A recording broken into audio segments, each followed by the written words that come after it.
rebuttal period at the end. Yeah. Of course, I can speak louder. Better?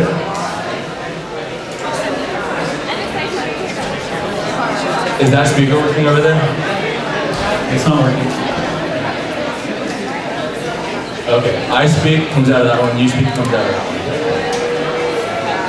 Can you hear me down there? If I speak like this, can you hear me down there? Great.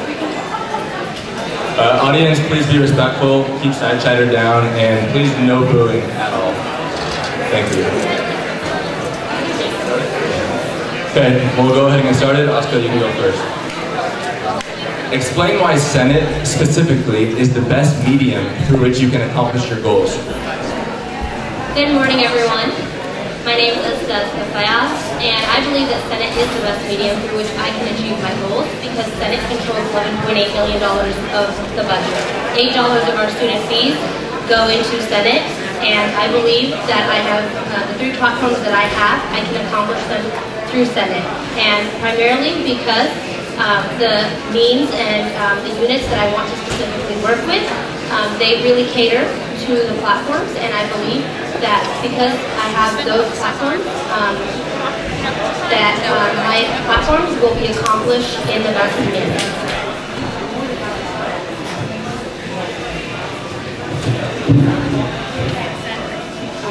Repeat the question. Of course. Explain why Senate specifically is the best medium through which you can accomplish your goals. I believe that ASUCD Senate is the best medium to accomplish my goals because most of my platform is geared towards assisting students from numerous backgrounds and identities and making sure that many students have a voice here at UC Davis. And so since the students have a say in who is elected into Senate, I feel that if I am elected, they have given me the responsibility of being someone who represents them. And so being that voice for the students and being like so honored if I have the chance to be the person that they select, I feel that that's why it's a perfect medium because it is something that the students have a say in, the voting process for who they would like to see in the Senate seat. So I believe that's why it's the best medium. Thank you. Hi, my name is Gloria. I believe that ASUCD Senate is the best medium to reach out to all students because it has all the resources students need. Furthermore, all students are part of ASUCD. We all pay part of our tuition to be part of ASUCD, and I believe that with the resources they have at ASUCD, I can accomplish my platforms. I want to bring tampons to campus. I want to make them available. I want to destigmatize periods for women, and furthermore, I want to reach out to all students. I want every student to be part of ASUCD and to be involved, and through ASUCD, they have the 2 resources I need to make that possible. Thank you. Can everyone hear the candidates in the audience? Can everyone hear the candidates, even though that speaker is not on? Can you guys hear the candidates in the audience? Good? Medium? Yes. Talk a little bit louder, please, just so they can hear you. Thank you. Hello everyone, how's everyone doing? My name is Robin Huey, and I believe that Senate is the best platform for me to accomplish my goals. My projects are to increase competency on campus and to increase academic mentorship on campus. But most of all, I want to represent you and I want to accomplish your goals. Remember to vote smart. Can you please explain, I don't think you answered the question necessarily, can you explain why Senate will enable you to pursue and accomplish your goals? Senate will allow me to have a greater and broader way of representing students through the different units in ASUCD and accessing to more administrative powers. I will have a better platform to contact administration and to work with more campus organizations and ASUCD units. Thank you. Hey y'all, Art Secha, independent. Can you repeat the question again, please? Of course. Please explain why Senate specifically is the best medium for which you can accomplish your goals. Thank you. So, throughout my experiences, I've only been a contributing member to the economics and business communities on campus. I believe that my experiences and ASUCD Senate will help me be able to contribute my experience in the economics and business fields to the entire student body. Because every undergraduate student pays to be in the association. And I believe that would be a really solid opportunity for me to be able to spread my knowledge of finance to increase financial literacy on campus, so all of us could make better financial decisions. Thank you. Hello everyone, my name is Diana Lopez Lozano. I'm running as an independent. I really believe that Senate is the best medium for me to accomplish my platforms, which is to expand Tipsy Taxi services. Tipsy Taxi is directly a unit of ASUCD, so I don't see how any other way I could actually accomplish that without being in Senate. I work as an internal affairs commissioner, so I have done my research and I know what you need in order to accomplish these things in Senate is the best medium. By expanding campus safety, I also plan, you have to work with a variety of safety committees that are on campus as well as the administration, so you definitely have to make sure that you are able to come into these meetings and make sure that you can communicate with the administration and great. Thank you. Hi everyone, my name is Zina Yaya and I'm running with the Now Slate. I believe that Senate is the best medium for me to accomplish my platforms because Senate holds me to a level of accountability, and in addition, one of my platforms is also having to do with classical notes and campus copies, which is the ASUCD unit. Once again, my name is Zina Yaya and I'm running with the Now Slate. Hi everyone, my name is Arya Sharani and I'm running with the Now Slate. I think Senate is the best place for me to run, because best place for me to achieve these goals, because we are the associated students of the University of California, Davis. Everyone that I've spoken to at least partially supports my platform. Everyone wants more lights on campus, everyone wants more emergency call boxes, and it's a really good cause that everyone can join together to. And once again, I'm Arya Sharani, I'm running with the Now Slate. Hey everyone, my name is Eugenia John and I'm running with the Now Slate. Thank you so much for coming. Senate would be the medium for me to accomplish my goals because as a senator, or if elected as a senator, I would represent and unite all the voices of the whole public. So being that representative, that would just give me a lot more power to go to administration and they take me more seriously, and that would get stuff done. Thank you. My name is Eugenia Chung and I'm running with the NASLA. Hey everyone, my name is Anthony Joel and I'm running with the NASLA. So aside from the fact that it would give me the opportunity and the resources to accomplish my platform, it would give me the chance to represent the students, not only to the community outside of Davis, but also to the administration and the Senate body. Once again, my name is Anthony Joel. Excuse me? Other than representing students, how will being a senator enable you to push forward with your platforms? Well, specifically, I plan on working with creative media on my platforms to better improve the ASUCD mobile app. Creative media is One second. So I'd like to welcome at the back the Chancellor, Linda Katehi, who greatly showed up in this event. Yeah, we really appreciate your support for student government. Thank you. Back to you guys. Hello everyone, my name is Sergio Gonzalez and I'm running with the Now Slate. I think that how the Senate will help me accomplish my goals is because the Senate's sole purpose is to represent all students, all UC Davis students, and I think that holds a strong base of representation. So I believe that the platforms that I have, which is affordable textbooks and strengthening orientation, will help me accomplish my platforms joining the Senate. Hello everyone, my name is Amelia Helen and I'm running with the Now Slate.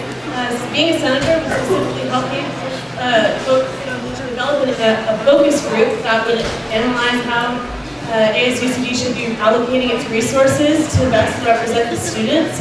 So this is really important because we don't actually know what students want. Everyone has ideas about what we think they want, but we don't know, so we need to collect data on this.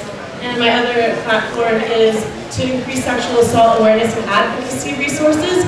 And being a senator would help me do this because there are various committees that I would like to strengthen and make more prevalent around campus. So being a senator would really help me do that. And again, I'm Amelia Helen running now. Hello everyone, I'm Andrea Zhao and I'm running for the Smart Slate. Working with Senate will help me because, first of all, Senate is the unit of advocacy. And with that said, the Senate is really important to get student voices to Senate, and I want to be that source.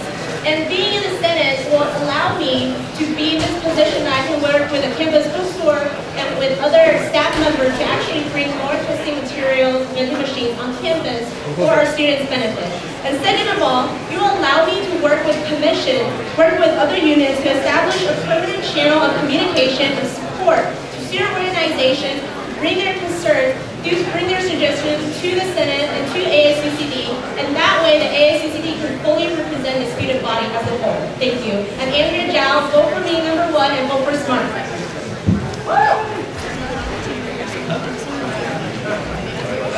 Hello everyone, my name is Viraj Gill and I'm running independently.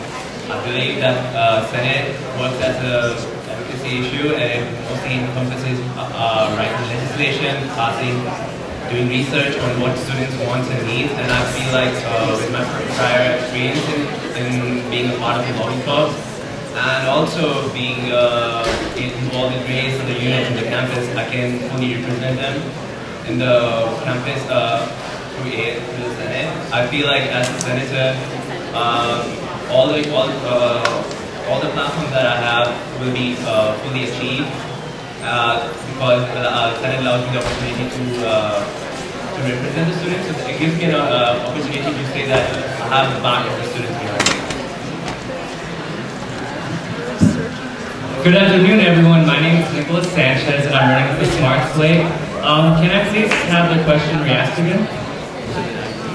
Of course.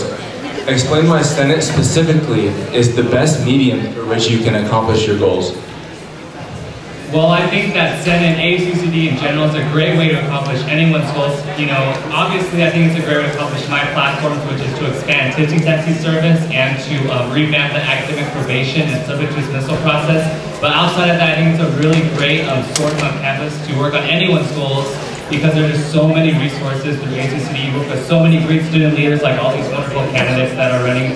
You have such a big budget, you have so many units and commissions, and I think it's a really great way to start focusing on goals because there are just so many resources that ASUCD offers that are all trying to help all the students on campus. Thank you. So for this next question, Nicholas, you'll start and we'll answer going back towards me. Oftentimes, most senators turn in with a specific platform and they end up turning out without accomplishing any of it. How do you plan on implementing your platform and what have you already accomplished in these areas? Again, my name is Nicholas Sanchez and I'm running with the Smart Slate. And my platforms again are to expand tipsy taxi service and to revamp the academic probation and subject dismissal process. And the reason how I would get my platforms finished because I think these are really big issues on campus for both of them. Specifically for expanding tipsy taxi service, I already talked to the unit director, Jay, about some ways to start expanding the service already. And I think it's really concerning because the unit director for tipsy taxi service doesn't even know who his adopted senator is. So I think that just shows how much more emphasis that's needed from the senators, like this next route senators, to really work with the units to really make sure that they're advocating for their units. Thank you. I'm Nicholas Sanchez. Vote for SMART. Hello everyone, my name is Viraj Gill and I'm running independently. I believe like my main three platforms are increasing more testing services throughout the campus, making sure that students are better prepared for their tests. They don't have to waste time learning about things other than academics. On the other aspect, I also want to make sure that students are ready for college, for life after college. So ensuring that they get better fiscal independence, are able to pay off their loans well in advance and all of and have sharing opportunities while in school, so they don't have to waste time afterwards. So through these part of this goals, I want to improve. I have already worked in writing legislation multiple times to increase campus understanding of fiscal responsibility. I feel like what we can do right now as students is encompass ASUCD more, like make sure that ASUCD is more involved with ICT, internship resources, that it is more involved with making sure that students are better prepared for life. Hello everybody, I'm Andrea Gao, running for SMART. And I think this is a really fair question, and it's definitely something I want to avoid. So first of all, I came into this race with a vision. And what is that vision? To bring a student voice to ASUCD. And therefore, I want to bring more vending machines for testing materials for the students' benefit. Second of all, I want to achieve a permanent channel of communication for student organizations. And how am I going to do that? I'm an action-oriented person. I plan to make whatever goals I have happen. And therefore, in the past few weeks,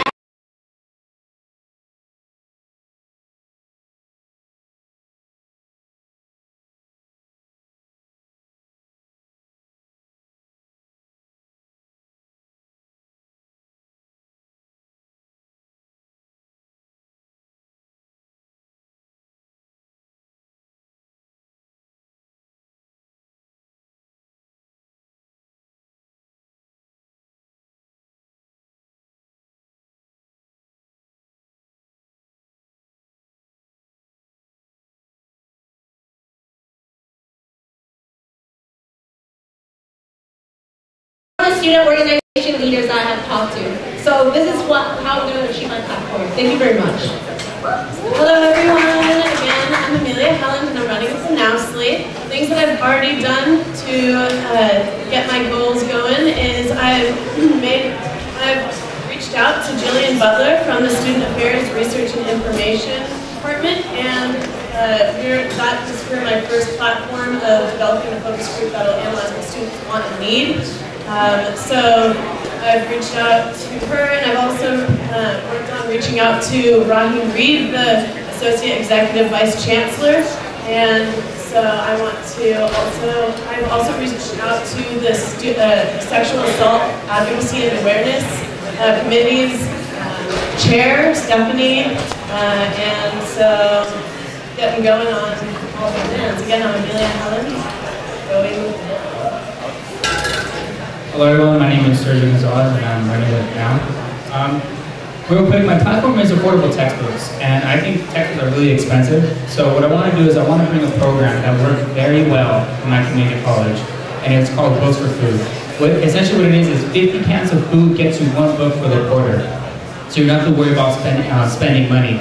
And what I want to do basically is what we did in my community college, which was, yes, and so student government at West Valley College funded this program, but here I would also look for the same thing, but also fundraising. I think there's a lot of money and anywhere, and I want to find that money and use this for this Books for Food program. And the canned food will go to charity and also go back to our pantry. So once again, I'm Sergio Gonzalez and I'm running with Now. Hi, my name is Anthony Joe and I'm running with Now. So my first platform is going to be to install more hydration stations around campus. I've already done the groundwork for that. I've been working as intern to president, and during that time I have worked with an organization called Help Happens Here, funded by the California Endowment. We are strongly supported by the Office of the Chancellor for the funding of those hydration stations. As far as my second platform, to improve the ASUCD mobile app, I talked to one of the programmers of Creative Media to see what is not possible to include on the app. So that's the realm that I include on my platform. Once again, my name is Anthony Gill, and I'm running with the Now Slate. Hey everyone, my name is Eugenia Chung, and I'm running with the Now Slate. So one of my platforms is bringing coffee to the library. And how I'm going to accomplish that is to talk to a head librarian. I know someone else ran for this in the past, but there has been a change in leadership, and I know what she's opposed to and what the issues are, and we can talk and work around it. And I will talk to a co-director to see if he will provide the coffee for us. And yeah, I'm going to make that happen because you all are going to keep me accountable. Because how cool is that? Like having coffee in our library. And my second platform is to make Greek more green and sustainable. I'm actually part of Greek Life. I'm a sister at Chi Omega. And I just think that we have so many events. Like, we can use compostable forms, compostable materials at all our events, and that would keep us more sustainable. And encouraging frats to red cup cleanup, where they just collect all the red cups and someone actually goes and picks them up and takes them to a place to be recycled safely, and then we would get 2 cents per cup. And yeah, those are my platforms, and that's how I get it done. My name's Eugenia, and I'm running with Now. Thank you. Hi everyone, my name is Arya Sharani, and I'm running with the Now Slate. My platform is to expand lighting on campus and add emergency call boxes. This is something that I worked really hard at while working at Santa Monica City Hall. We implemented a pilot program that actually did lower crime and it improved visibility. I'm actually in contact with the police relations chair right now. This is something that he's on board with, and with grants and other funding, we can get this done as soon as possible with little cost to the students. I want to develop it in-house, but I also understand that many times it will be necessary to purchase it from off-site, and it would be an amazing program to have on campus.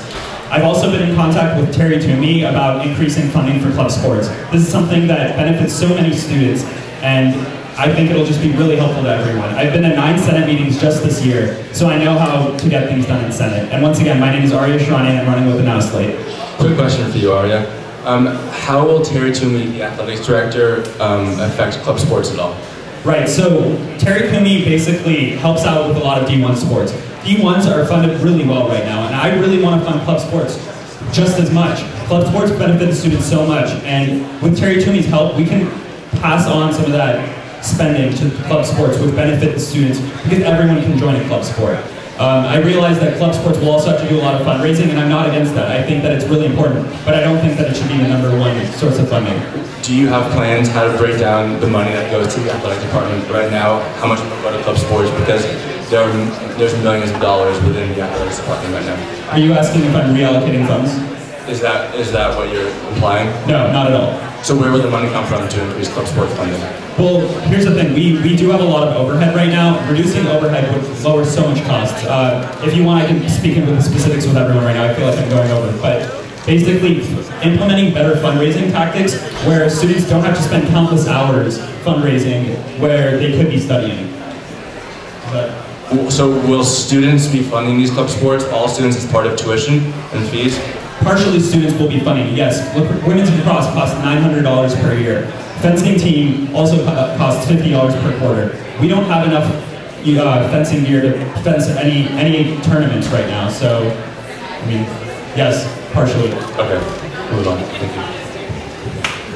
Hi everyone, my name is Zina Yaya and I'm running with the Now Slate. So the first platform that I'm running on is updating and expanding the lecture note database, and basically that's working with classical notes. I've already met with the classical notes director, Sarah Ochman, in terms of what she wants to see done and what I want to see done. My second platform is promoting mental health awareness and advocacy, and basically that would be trying to increase the number of free sessions that CAPS offers per student, working with first year experience in order to ease their transition into college, and also having a mental health awareness week. And I've also been trying to reach out to the clinical director at CAPS, Dr. Davis, and in addition, I've been trying to reach out to the Student Health and Wellness Committee Chair, Ed Moon.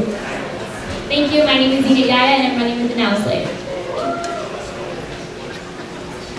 Hello everyone, my name is Diana, I'm running as an independent. My platforms are to expand Tipsy Taxi services. I have already started the conversation with the Jay, the unit director. By working in the Internal Affairs Commission, I've already ran their long-range plan, so I understand their finances, their troubles, and their goals.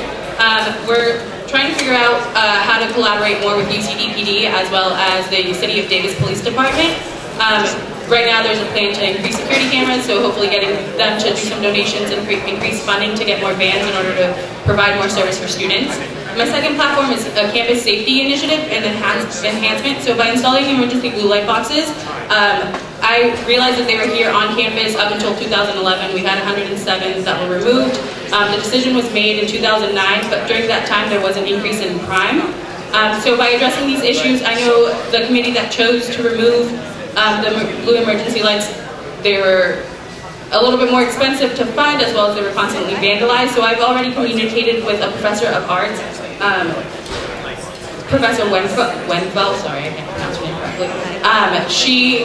We started the conversation about potentially creating these blue emergency boxes into our project so that they would not be vandalized, as well as increasing the beauty of the campus and giving more opportunities for students. I have a third platform, but I'll just take it now. Okay, thank you, bye. Before I answer this question, can I ask everyone, who's in a student organization, club, fraternity, sorority? All right, a vast majority of the room, right? So without the Economics and Business Student Association, without my fraternity Theta Chi, I would not be the person who I am today. With all these student organizations on campus, definitely give students soft skills that they would not learn just by going to class. So one of my platforms is to expand the Club Finance Council, a ASUCD general program that gives up to $2,000 grants to student organizations on campus. I want to expand Club Finance Council during budget hearings, which is something that every senator contributes to the idea that we should all affect as many students as possible. So, as a Business and Finance Commissioner, I have gained an intimate understanding of the ASUCD budget. So I know the direct venues where we can get Club Finance Council funded. I have done not one, not two, not three, not four, but 5 audits of different units of the association, even winning the Exemplary Commissioner of the Year award. And with my experience, I would fund Club Finance Council, increase funding, and fight tooth and nail to be able to give as many opportunities to students as possible. Thank you. I'm Martin Sechev, running independent. Hello everyone, my name is Robin Huey, running on a smart slate. My 2 platforms are to increase composting on campus and to foster academic mentorship programs. With my academic mentorship program platform, I want to create a resource guide to distribute to first years and transfer students during orientation and during welcome events. With this resource guide, it will include a list of mentorship programs that is already being done on campus by our student orgs and student life centers. I have already conducted research on these academic mentorship programs. I am part of 2 of them myself. I am a retention coordinator at the Student Recruitment Retention Center, and me and my fellow retention coordinators have been working tirelessly to research academic mentorship programs on campus. And I hope to work with Dana at the Academic Affairs Commission to work with ASUCD and other student life centers and other student orgs to create this resource guide for the next academic school year. My second platform is to increase composting on campus. As a landscape architecture major, we are taught to approach sustainability projects practically. I have contacted Naftali at the Environmental Policy and Planning Commission, Tanzi, from the Campus Center for Environment, and I've contacted volunteers and students who work with the Waste Reduction Recycling Facility on campus. I have been to all their meetings, and I'm doing the research right now on how to increase compost on campus. Thank you, and remember to vote smart. Can you repeat the question, please? How specifically do you plan on implementing your platform, and what have you already accomplished in this area? Alright, for all my ladies out there, for all my gentlemen, past sisters, mothers, friends that are girls, I know you guys have experienced problems with periods before. I want to destigmatize periods because I don't believe that it should be an issue. I plan on working with the Student Health and Wellness Committee in order to make tampons more accessible and available on campus, and I believe that it is a wellness issue that should not be an issue.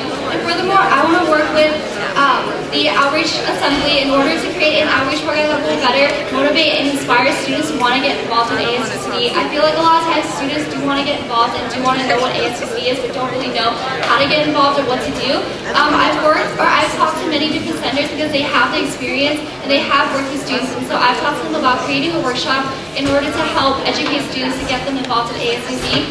And furthermore, most importantly, I talked to the students. I've asked them what they wanted in ASUCD and what they look for in ASUCD. Here I have a couple of the quarter sheets that I've asked students as surveys to see what they're looking for as a part of ASUCD, and I want to represent them. And as a senator, I will represent them to the best of my ability. Thank you. I have a quick question for you. For half the population who doesn't know, is there an issue with tampons not being available in bathrooms now? Well, I've noticed as a woman, sometimes I go into bathrooms and I see that a lot of times the tampon machines are broken, and sometimes it's not possible to get a tampon when you need them. You know, you have your period and you ask your friends for a tampon, they don't have them available. Sometimes you can't even find them at the corral, and I just want to make that resource available in case women do need it when they do need it. Thank you. Remember, my name is Lori Chen, and please vote me number 1. I'm running as an independent. My name is Lori Chen.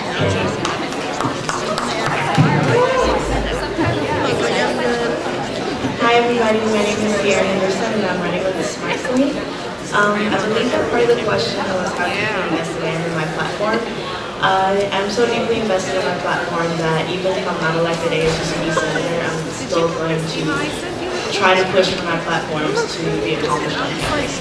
This is really important. It involves all students, and one of my platforms is geared towards assisting STEM majors.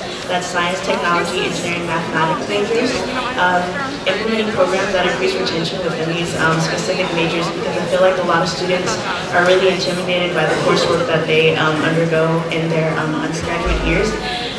That can possibly deter them away from wanting to pursue a major in STEM. And I feel like raising awareness about existing programs and implementing more programs that will assist students in accomplishing or finishing with a STEM major will be really beneficial. And my second platform is basically trying to have equal representation for all students on campus, and I feel like the best means of doing that is by educating students about ASUCD so that they know that how it works and that it's a reliable resource for them on campus. I feel like ASUCD should be demystified. It should not just be a small amount of people that know its inner workings and how they can utilize it as a resource on campus. And so, yeah, like this is really important to me. I got it right now, sorry. Okay. But I have a quick question for you. Yes. I'm not sure you 100% answered the question. What have you already accomplished in getting platforms to push across? What I've already accomplished is I've met with some presidents and I've met with some organizations that are geared towards assisting majors in STEM. Just this morning, I met with the president of Biomedical Engineering Society, and I'm planning on helping her increase outreach about her programs and some of the things they do to help engineering majors. I spoke to someone at the Women's Research and the Women's Research Center, and basically they told me a little bit about their STEM mentorship program that they have for people that are interested. And I feel like these resources are available and not enough people know about them. I work closely with some of the advisors in the College of Engineering so that I can see, so that they can potentially tell me some of the issues that they're having with students that are struggling within the major. And I already started to ask some of my peers some of their concerns as members of STEM. So, thank you very much. Ashta.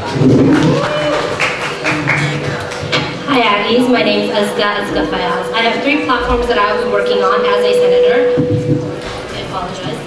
The first one is to increase Club Finance Council funding. There are over 600 organizations on this campus and less than $80,000 to fund those organizations. If you do the math, that is extremely problematic. I am going to work to increase the number of funds that are available for organizations in the Club Finance Council.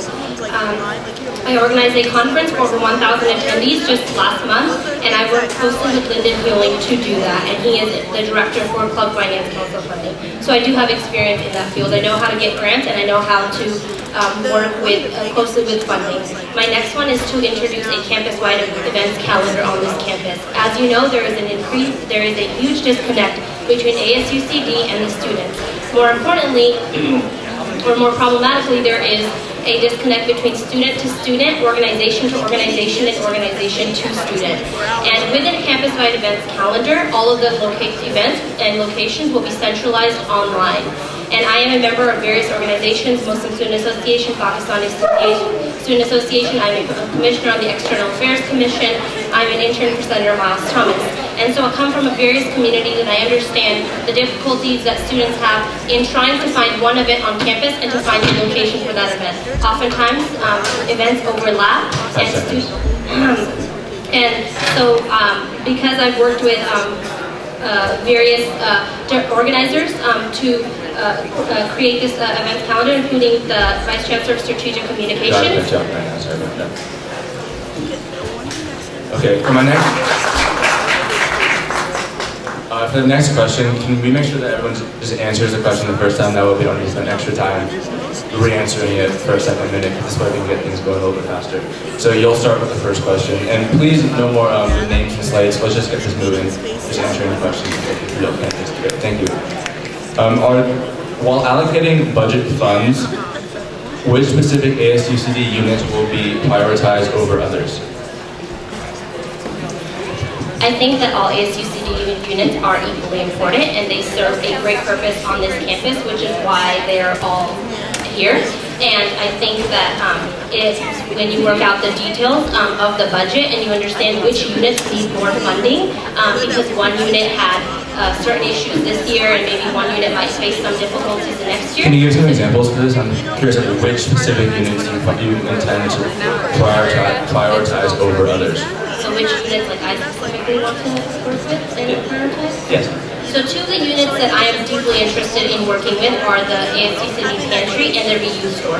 I feel that the ASUCD Pantry is extremely beneficial to a lot of students, and oftentimes we neglect that unit because we have food on our table every single day, but many other students don't. And if you think about the number of students that do not have food on their table, how many of them don't have a nice sweater to wear in the cold?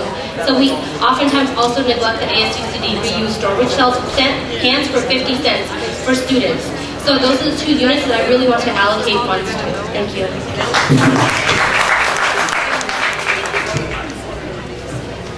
Hi, similarly to Asuka, I would like to work closely with the pantry. I feel that I would like to enhance the pantry. I know that they provide students with non-perishable foods, and I would like to enhance it by potentially being able to serve students like hot meals occasionally. Like say for instance, students that have to stay during the Thanksgiving holiday that don't have the resources to be able to nurse themselves during that time, possibly holding some kind of meal service for them where they'd be able to have like Thanksgiving dinner or something like that. And I think that the pantry is really important. The last thing, I mean, on top of midterms, exams, homework, all of things like that, I feel like the last thing any student should have to worry about is whether or not they're going to eat the next day or the same day. Like it's a really big issue that I think we need to raise awareness to. So I would definitely like to work more closely with the pantry. The two units that I want to work more closely with is the pantry and Unitrans. I believe that no student should go hungry. No student have to worry about where their next meal is coming from, and I want to work more closely with the pantry in order to make sure that every student has a meal and that no student should go hungry. And furthermore, I want to work with Unitrans because I believe Unitrans is a great resource on campus, and it's a great bus. It's a great bus ride. And furthermore, a lot of times I've gone to the bus and the bus is packed with students. I believe that's a safety hazard for us to be packing so many students onto the bus. I want to have more bus lines available, and I want to have more buses running the bus lines. And furthermore, I want to make sure that they have longer hours on the weekends and during Fridays so students have more opportunities to go onto campus. Thank you.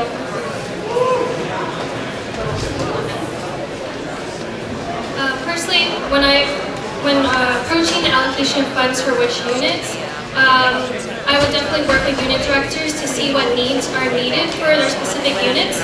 And personally, I would want to increase funding for Project Compost, Aggie Restore Campus Center for Environment, University Pride to help in environmental sustainability and environmental research.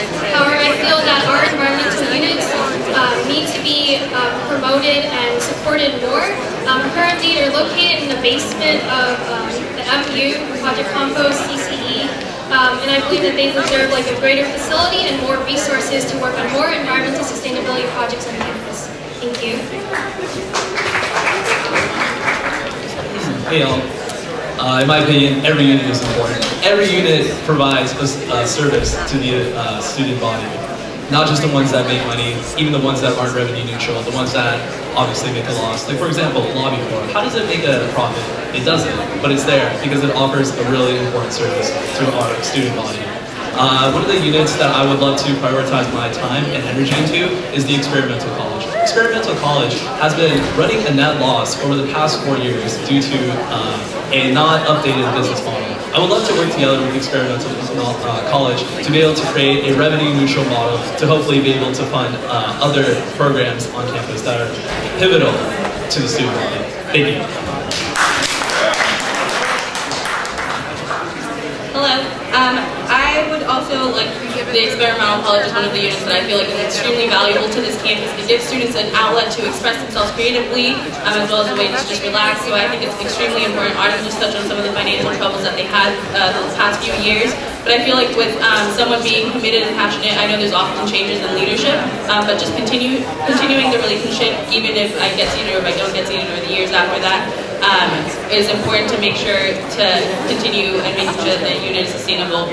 The second unit I like to focus on is Tipsy Taxi. This is one of my platforms. I feel like there's a lot of troubles and they could really expand their services and help the students more if a little bit more focus is given to them.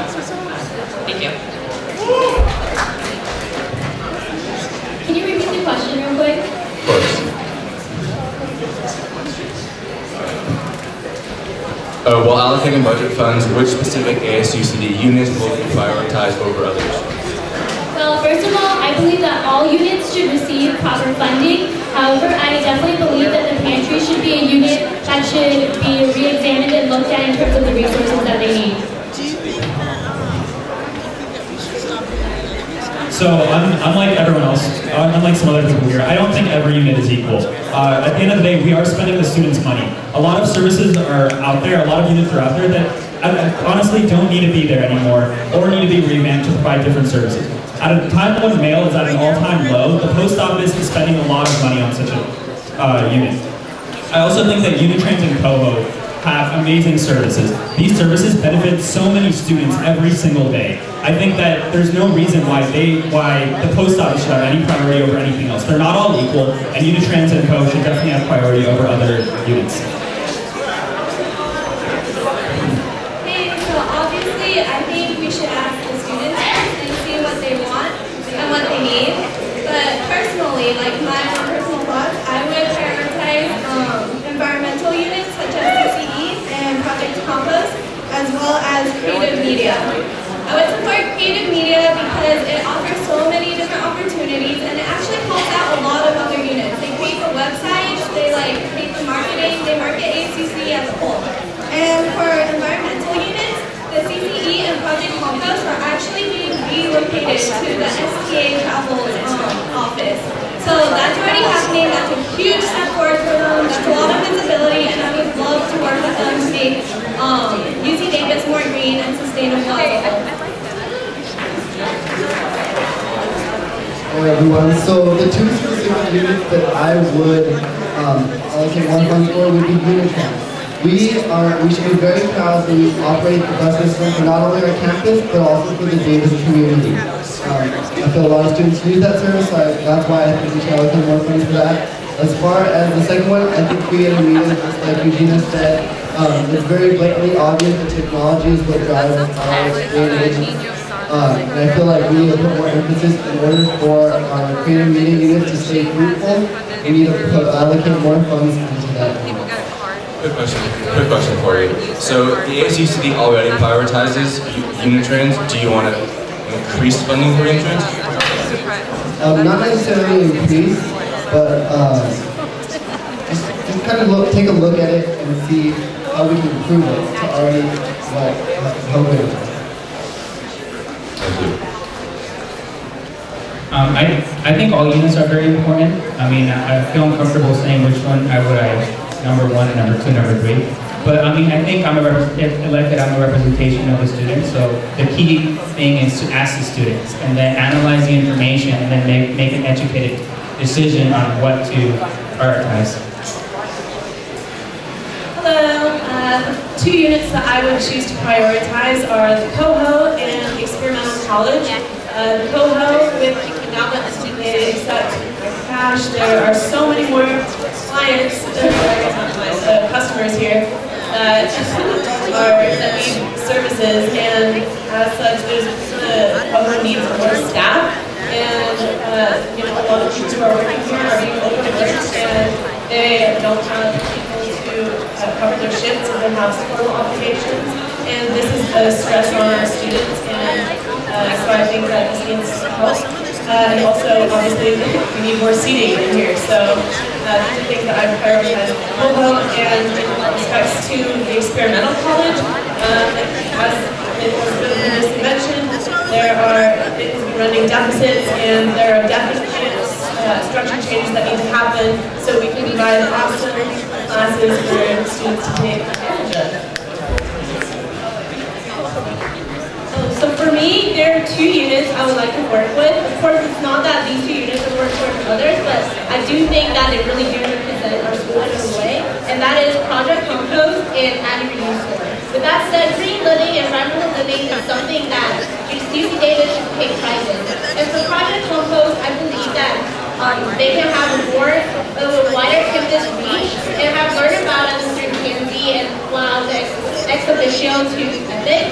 The second thing is I want to work with Addie Reuse Store because it just started, but so far it has been proved to be a very viable business, and also it really recycles a lot of things that could be used by other students, and I think it's a great idea. They should be supported. They should be made even bigger, and that's these are the 2 units I want to work with. Thank you.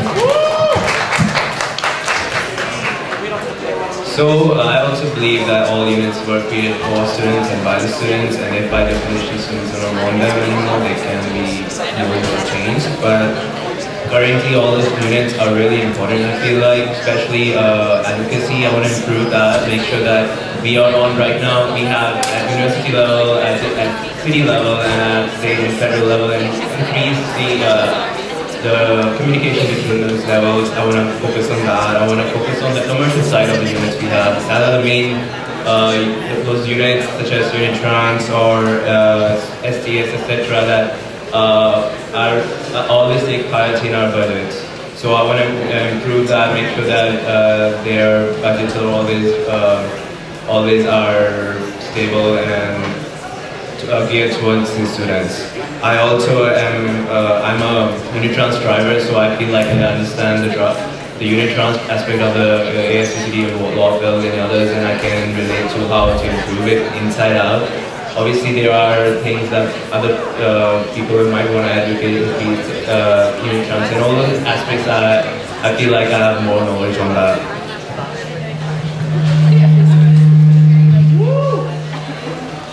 Sorry about that. Hello? Can you hear me? I'll try to talk really loud. Okay, so like most people said, I think all units are really important. Obviously, you want to, at the Lincoln Center, I want to work with whichever unit needs the most help is struggling financially.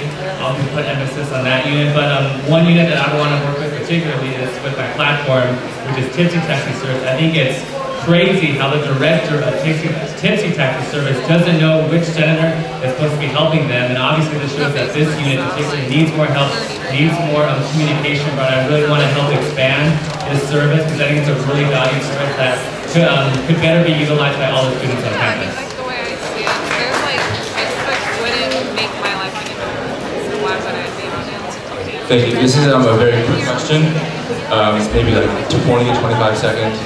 Are rebuttals at the end of every question or at the very end of the debate? We can have a few rebuttals right now if you'd like. Okay, sorry, I just have a question for Aria as well as Amelia. Both of you guys said that you would prioritize the coffee house as well as Unitrans, or I think you said, Aria, you said coffee house as well as Unitrans. Both of them already have a fixed budget of, I believe Unitrans gets $5 to $7 million and the coffee house gets $3 to $4 million. So I don't know what exactly you would want to do specifically to help them or prioritize them. Would you give them more money? What are your plans for them? Because I don't understand giving them. How much time? 30 seconds, please. Okay, yeah, so basically Unitrans doesn't operate on weekends on many lines. A lot of students can ride the bus after 6 p.m. or 6:30 p.m. So that's something that can really be improved on. Weekend service is a huge thing in many cities, but not in UC Davis. And the coffee house as well, there isn't enough seating here for everyone to sit. People have to look around for a lot of their portion that they want to sit down.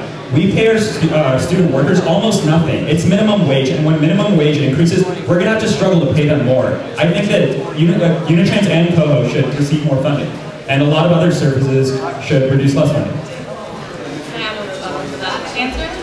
Can we give Amelia a chance to talk first? Thanks. Please answer.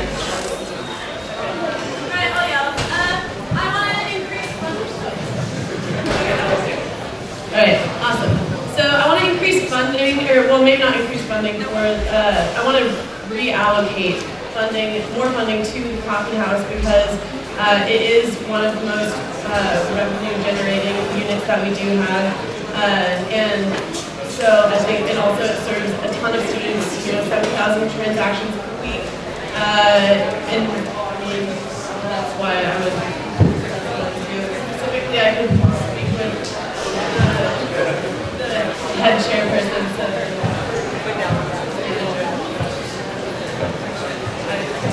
Any more rebuttals? Yes. Ashley, go ahead.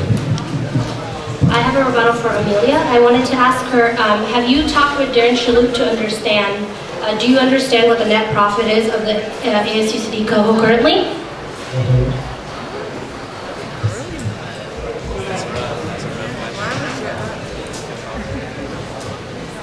Not currently, but I will be working. I would like to work with her.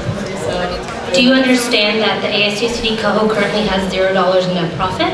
Oh yes, I do understand that. We're a 501c3.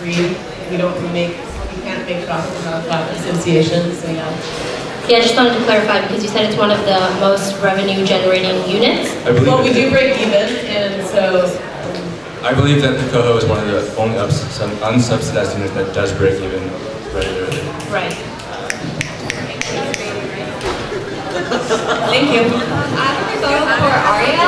You said that you wanted to improve the lights on campus. I was just wondering how you plan on doing that, and have you talked to former Senator Paul Min about it? Because I believe that was his platform when he was running for Senate, and he did do a lot in order to make lights more brighter on campus. I'm sorry, this isn't a rebuttal to anything I said about the coffee house and the bus. Is this allowed?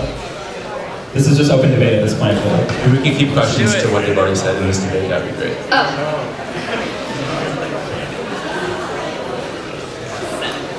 That was his platform. He said that his platform was to improve lighting on campus, and I just wanted to ask him a question about it. Is that okay? Like I said before, I was wondering how do you plan on making lights better on campus and how you plan to make them brighter? And I was wondering, have you talked to former Senator Paul Min about that? Because I believe that was his platform and that was something that he really worked towards as senator. I'm sorry, I still don't understand. Is it open debate now?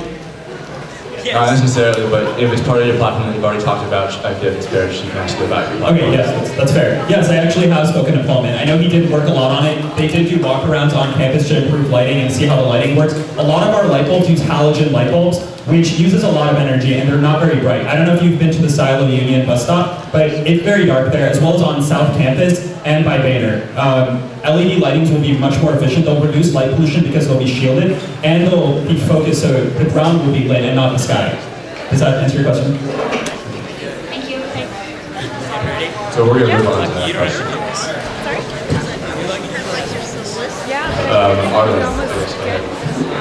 So one of Oscar's points was that the Coho generates zero net profit. Actually, the Coho has historically made more revenues than it made expenses, excuse me. So at that point, it actually did make a profit. So in the event that it makes more revenues than it made expenses, does that mean what? To maintain a zero net profit, or just going to throw away those revenues or something like that? No, we're going to reinvest back into the association. Anytime a unit makes a profit, that money goes back into the associations to go back to student programs, so more opportunities can be given to various students. Yeah, just wanted to rebut to Oscar's point. Thank you. Yeah, we're just going to move on. So I have a question about the fee. So as you know, there is a fee referendum on the ballot. There hasn't been a fee referendum on the ballot for a while. It's $3.10 per quarter, plus a 78 cents for turn to aid, with a total fee of $3.88. So Kenneth, if a voter came up to you and said, "Hi, I'm going to vote for you. What should I vote on the fee?" What will you tell this voter? And please keep your responses 30 seconds or less. Who answered last? Okay, we'll start at the end. Thank you. So if a voter came to me about a fee referendum and asked me like how I should vote on it, I would say that although it is going to be like a small increase, it eventually does come back to and it does provide aid to another service. I would say depending on the service, I would say that if they think that they need this service on campus, I would say vote yes on it. It's, by the way, the fee is for the student newspaper, the Aggie, to keep them funded.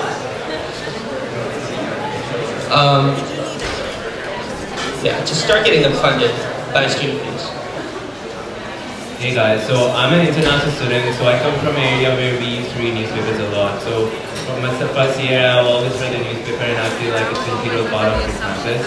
I also feel like as a, like, why is there a need for increase in the Aggie newspaper? It's basically because of the funding issues, and we feel like as it has already been implemented in other campuses, that this is an issue where. Can we have a concise answer, please? We're running out of time. Thank you. I mean, can you just repeat the question that I do the A voter came up to you, said, "I'm voting for you. What should I vote on the fee initiative? Yes or no, and a quick reason why." Okay, so you should vote on the fee initiative. I don't care you vote yes or no. It's important to get the opinion of the students at large at this campus. Right now, we need to have at least 60% of students to get a referendum passed. So I feel like that's why you need to vote. Hello, if this voter asked me, I would say yes, and this is why. Because what is a quality university without a newspaper channel?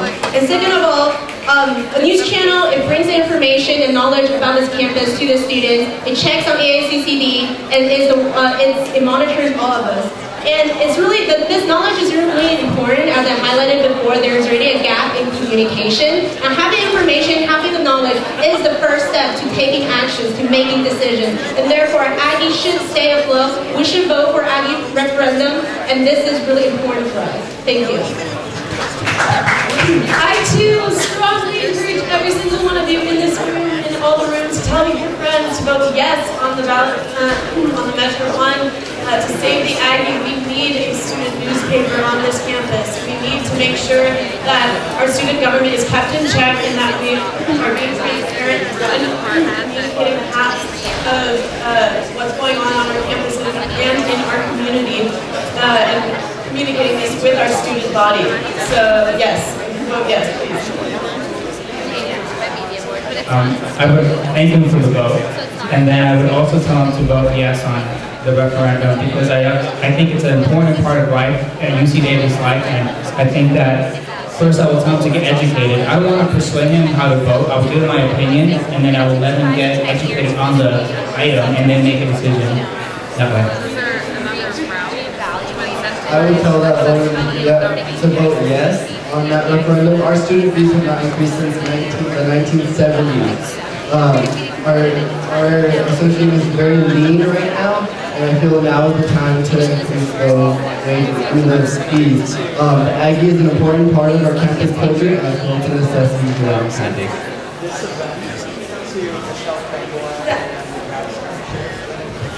The Aggie is super important to this campus because, first of all, we don't have a journalism major. So how are people who want to get into journalism going to practice? Secondly, it acts as a watchdog and helps spread awareness of things going on campus and from ASUCD. And I'll tell them I'll tell them my personal opinion. But dude, in the end, it's your money. You should vote how you think. So I'm not going to tell them whether to vote yes or no, but personally, I think we should definitely save the Aggie. Sorry, how much time per question? Per second. 30 seconds.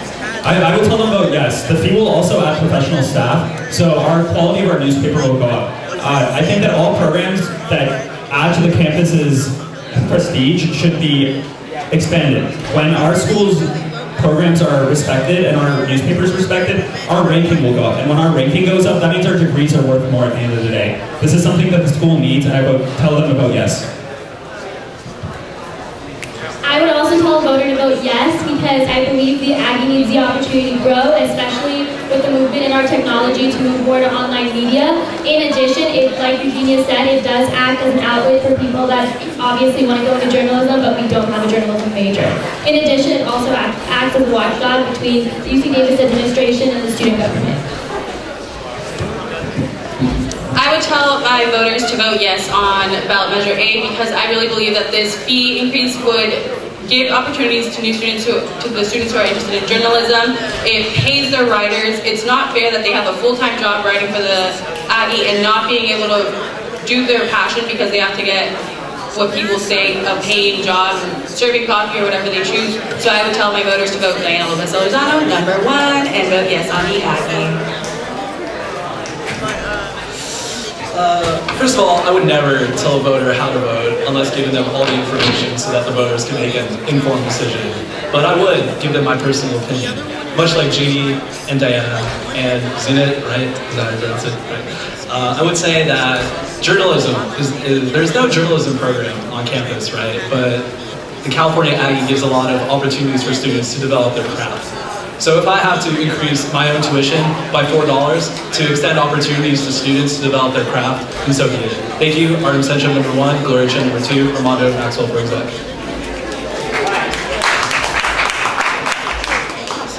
Hello. As someone who's a former editor-in-chief, I understand the struggles of funding a publication. So personally, I would vote yes, but I would not tell a voter how to vote. The first thing I would do is bring voters to the resources, information about the Aggie fee referendum. The details of the referendum was distributed at a Senate meeting, so it should be accessible on the ASUCD website. I would refer them to past fee referendums done at other UC publications, such as UC Berkeley, and the results of that fee referendum. And secondly, or third, I would tell them, this would be the Aggie's 100th, it would be the centennial, and I would love to see the Aggie reach its centennial.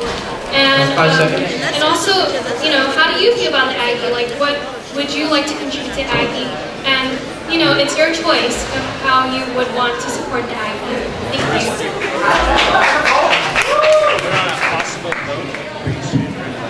We should save the Aggie. It's a place to foster free speech, and it's a paper for the students. We don't have a journalism program here or any type of journalism major. I believe that Aggie is a great way for students to hone their writing skills. And furthermore, it's a safe place for students to actively participate in school to talk about what they feel is an important topic on campus. I believe that we should save the Aggie. Thank you. That we were talking about being is there a way that before a student logs into the website or the Davis email that they get some kind of an advertisement to provide them with a link? Is that something that can be done in the IT department? It may just seem like $4 to us, but there's some students that work very hard, and that $4 may be very hard to provide. It sounds a little bit, it may sound unrealistic, but at the same time, like those students, they have to work for all of their tuition. And so I do think we should take that into consideration when we tell our voters how to vote.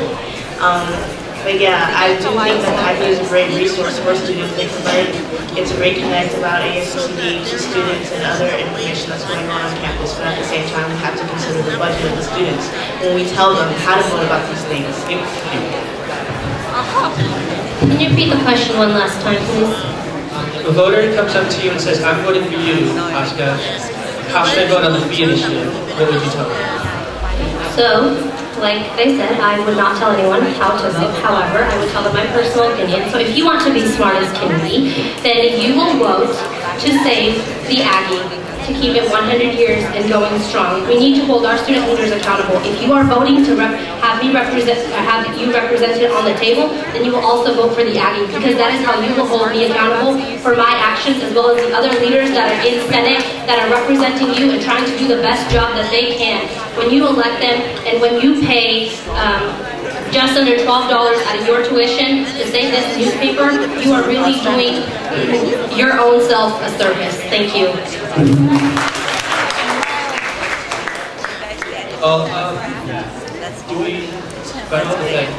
Yes, Arya? Okay, so as many people have said they wouldn't tell someone how to vote. I think that that's just wrong. We're being elected representatives. I don't expect everyone to go to every single Senate meeting, but we have to go to every single Senate meeting. We have to know what's going on campus, and if someone asks me how to vote, I will tell them to vote yes. I will tell them all the facts. I don't expect them I won't walk them to the poll and say you have to vote yes, but they deserve to know the facts. If anyone has anything to say, I encourage you to tell me why you wouldn't tell them to vote. I apologize about the semantics. What I wanted to say was that I highly encourage you to vote yes on Measure D. However, I cannot force you to vote this way, and I also cannot tell you how to vote, because at the end of the day, it is your choice, it is your money, and it is on the measure that only you have the right to vote for. So that is what I meant. Sorry, point of clarification. We're going to keep going. Okay, so as a reminder, the executive debate is next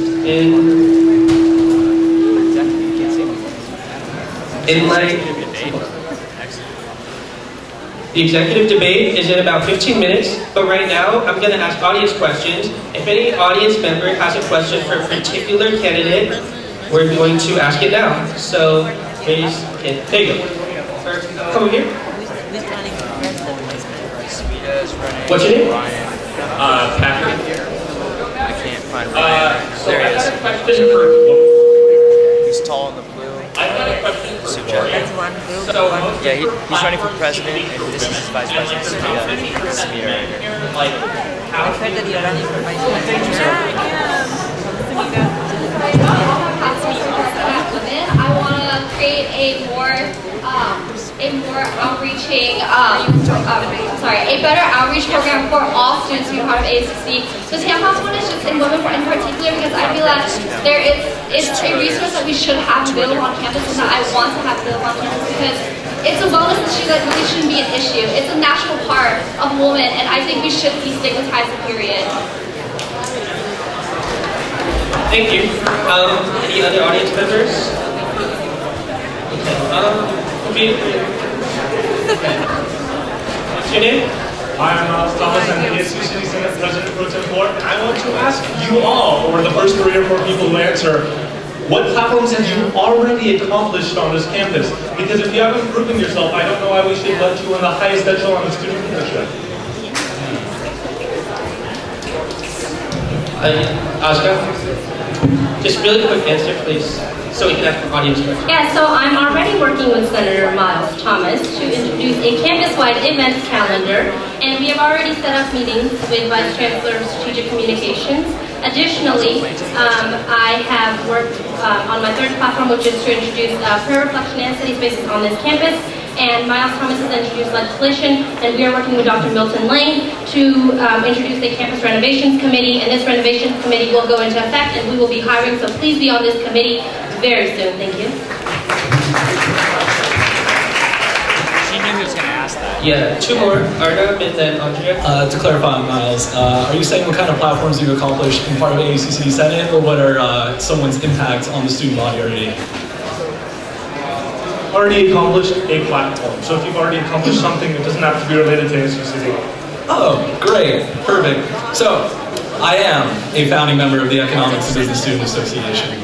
I serve as vice president of the organization, and right now, it is the biggest business organization on campus. That leadership team managed to do something that I could never accomplish. And I'm really proud of them because they are extending opportunities in business and finance to a lot of students by being able to link them toward networking opportunities, industry leaders, and other things. Thank you, Eric. Thank you. One more. Andrea? He's good. So aside from what I said for the people that I've talked with CSI, currently I'm working with the Provost Office on a project that will represent the student body to collect the student voices. And from that, I'm already working on trying to understand what student body wants, what the student body needs. And through that, those are the voices that will go into ASUCD, and those are the voices that will help me in accomplishing my goals. And that is what I have done today. Thank you so much. Thank you. Are there any more audience, sorry, we have to keep going. Are there any more audience questions? Yes, over here. Hi, my name is Martin Litzman. I'm serving as External Director of Lobby Corps. If you are elected to the Senate, will you come with us to lobby in the Capitol? Just yes. Just yes or no? Yes, I've already done so. Yes, I'm IR major, and I think that's really important, definitely. Yes, that's awesome and exciting to be involved in that. And yes, I would. Of course. Yes, absolutely. Say yes, I would definitely come. Yes, obviously. It would be my job to help our units, and obviously lobbying is part of it, so I would be more than willing to help you. Even now, feel free to contact me. Yes, and I have done so by marching to the Capitol. Yes, I would love to. Yes. Yes. As your representative, yes.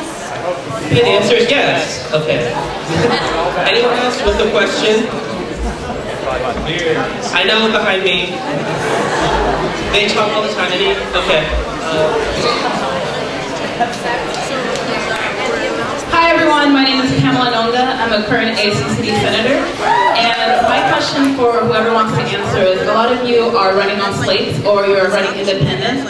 And what I would like to ask you is, because you will be working together at the table, what is something based on your perception of the other slates that you would like to work on them with? So for example, if you're running with SMART, what would you like to work based on your perception of now with now candidates? Or if you're running with now or independent, what would you like to work on with other candidates?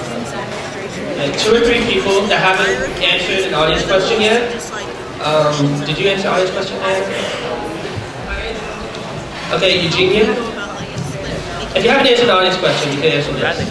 Okay, I'm running with now, but one thing I really want to work on is having a safe zone for undocumented students. I think that's really important for them to feel safe, that they're able to be here and study, be safe. Have you answered an audience question? I mean, we all answered the yes or no. Oh yeah, besides that. No, I haven't. Okay, Diana? Alright, so by attending Senate meetings, I've been able to see how some of the Senate members interact, and I honestly can say I'm a bit disappointed. Sometimes there is a bit of hostility between senators from different slates, whether they're independents or not, and I feel like that's unnecessary. Once you're elected to be a representative for this university and the student body, you need to get over it and work together to do what's going to be best for the students. So I hope that by being seated as an independent candidate, I'd be able to collaborate, and both the Now slate and the Smart slate would be willing to collaborate with me to do what's best for the students. Thank you. Yeah, Arya? So yes, just like Diana, we both want to add emergency call boxes. I think that we should also add extra lighting, but I'm really glad that this is something that we both share. It'll make it so much easier to implement when we're both elected to Senate, if we are. Sierra. I think that given the opportunity, I would be excited to work with everyone. I feel like a lot of people associate slates with thinking that everyone has the exact same mindset from a slate. Even though we are on a slate, we do have our own different opinions about certain issues. And at the end of the day, like Dan said, we do need to vary any issues or hostilities that we may be having, which honestly on this slate I don't think that we do. Like at the end of the day, we're all students, we have that familiarity, we're here to help you all. So I think that just looking at each other, oh that's now, that's smart, we don't need to do that when we get at the same table. We just need to do, okay, this is how we're going to help you. So yeah. I have one last question for you guys. We're going to end on this one. I'm going to ask this as a group question, and I want you all quickly go through the line and answer it.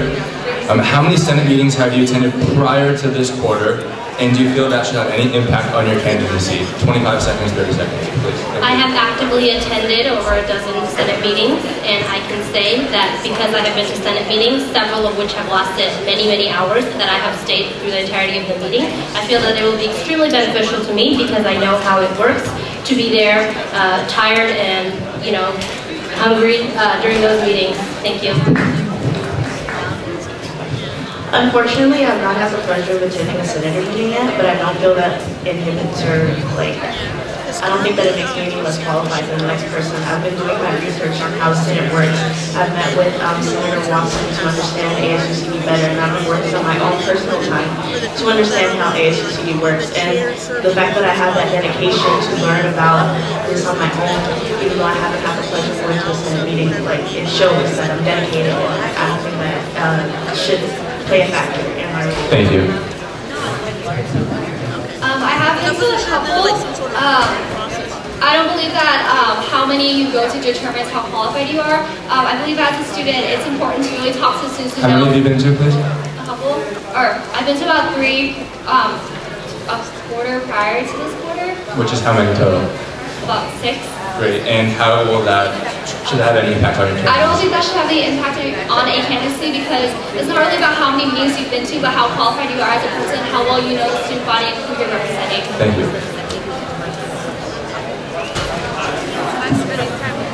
So I've probably been to close to 20 Senate meetings. I've been going to ACC Senate meetings since I was a freshman.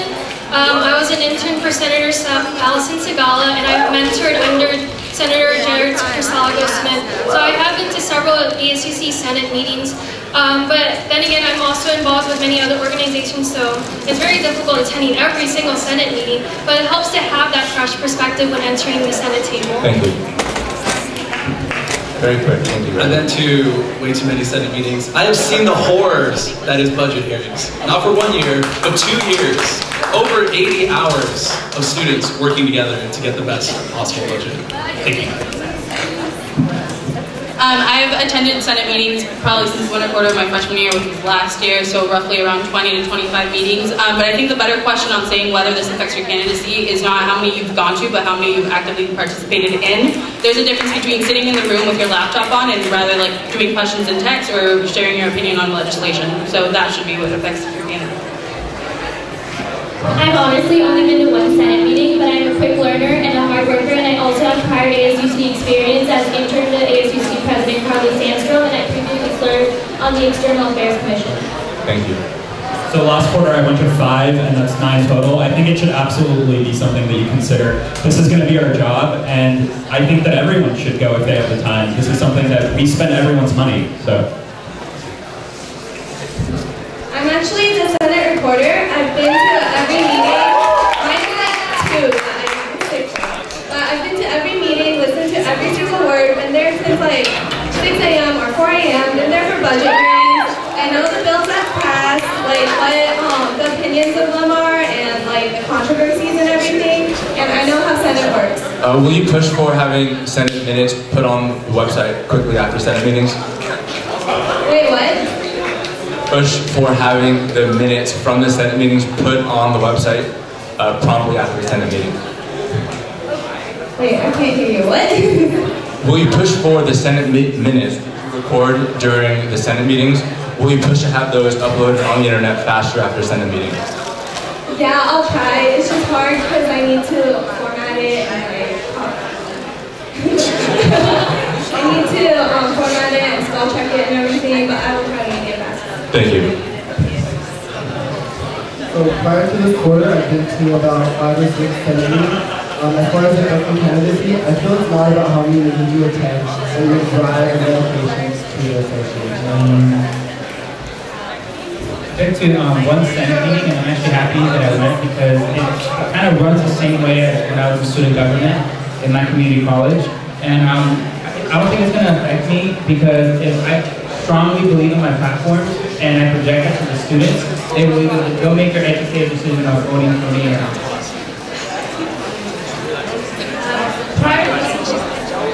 Prior to this quarter, I've been to 3 Senate meetings, and like this quarter, I sat on the table as ex officio for the External Affairs Commission, and I'm the vice chair. I think that this will impact how effective I am as a senator, or would be as a senator, because I'm familiar with parliamentary procedure, and I know how the reaction, or how the relationships go between the senators and prior to this quarter, I've been to at least 3 Senate meetings, and which adds on to my experiences as a former outreach and former external affairs. And with those experiences, I understand the proceeding, I understand the major issues are discussed. And with that said, I know what I'm getting into, and I know how to get things done through all these experiences. Thank you so much. So prior to this quarter, I've been to at least 3 meetings too. Mostly because I'm also part of the other club organizations, and I have to send for visitors. But I feel like what I've done instead of that is I've researched a lot of, and I've read all the meetings that used to happen in the past 3 years. Sorry. Prior to this quarter, I've probably been to around 5 to 10 Senate meetings, and I think it's important to know how Senate is running. I think it's important to go to Senate meetings to know what you're getting yourself into. But I think the 2 things that definitely weigh more into becoming a senator is how experienced you are at the ASUCD and how it runs, how familiar you are with the units and the commissions. And I'm experienced. I've been with ASUCD for a year now in the Ethnic Cultural Affairs Commission. But most importantly, I think it's why you're running, and that's to represent all of you. That should be the biggest reason why all of us here are on this table, and that's why I'm running. Okay, thank you, candidates. I'd like to thank Scott Dresser from the Aggie for preparing the questions. Aggie TV for filming back there. All of you for coming. Good job. And the executive debate will start in about 5 or 10 minutes. So let's be prompt getting off the table. And yeah, thank myself. So thank you all. Voting is February 18th through 21st.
executive people.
Is it off? Oh.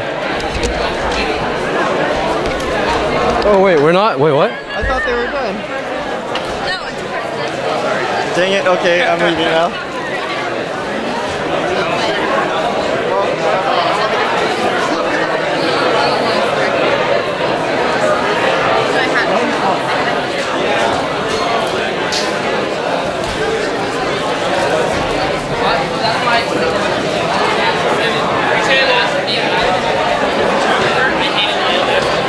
Where is he?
Yeah, we have, yeah.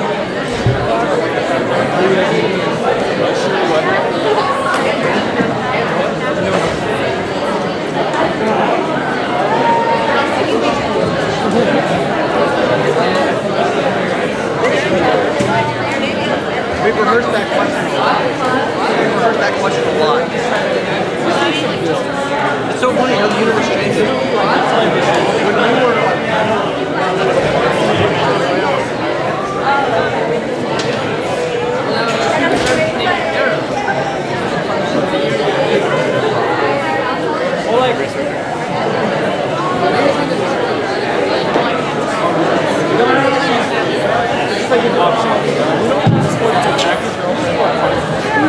I know that some parts of some books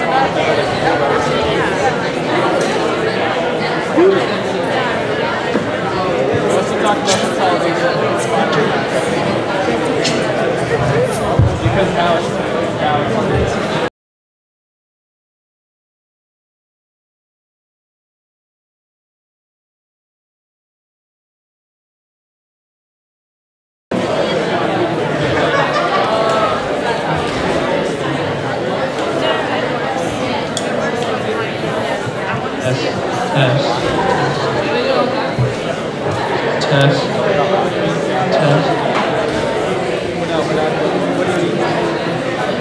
Testing.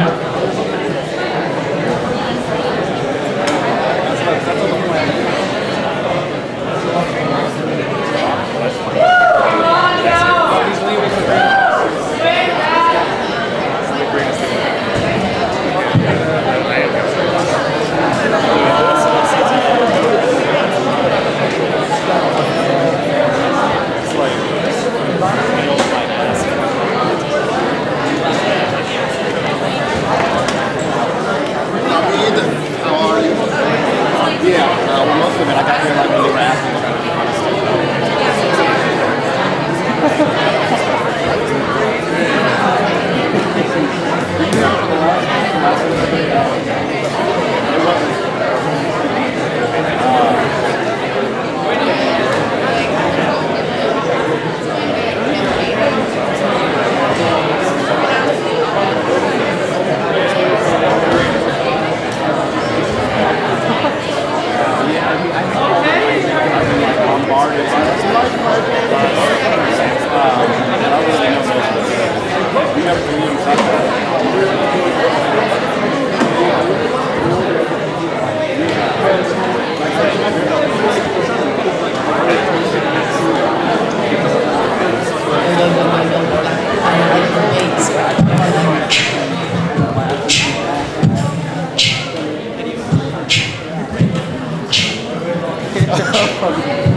Mic drop.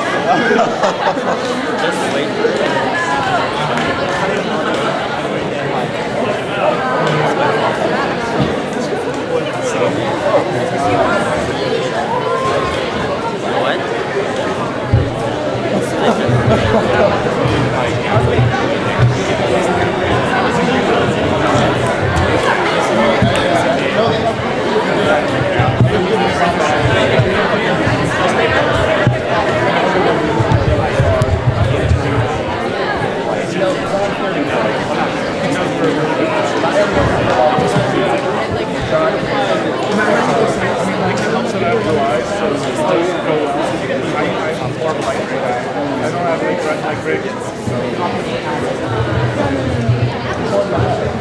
Hello, candidates.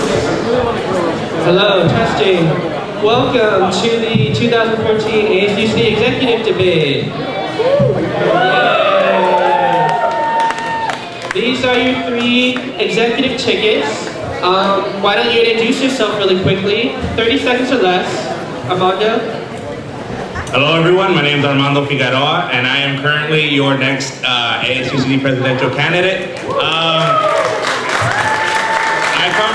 I I was born in Los Angeles, and I come from spaces that many of you are aware of. I'm also a proud peer advisor, so I work with students from low-income backgrounds, and I've been working with students for low-income backgrounds since the day I stepped foot on this campus. And I'm here to really make sure that all these students are represented. Not only that, they're catered to in a way that this institution is finally going to represent them. Hello, my name is Maxwell Kappas. I'm Armando's vice presidential candidate. I'm a transfer student from Santa Rosa. When I came here, I worked towards Humans vs. Zombies and became in charge of that. I founded a Nerf club, so I come from like really weird groups that no one cares about. Nerds are awesome. I was an ASUCD senator, and now I'm running for VP.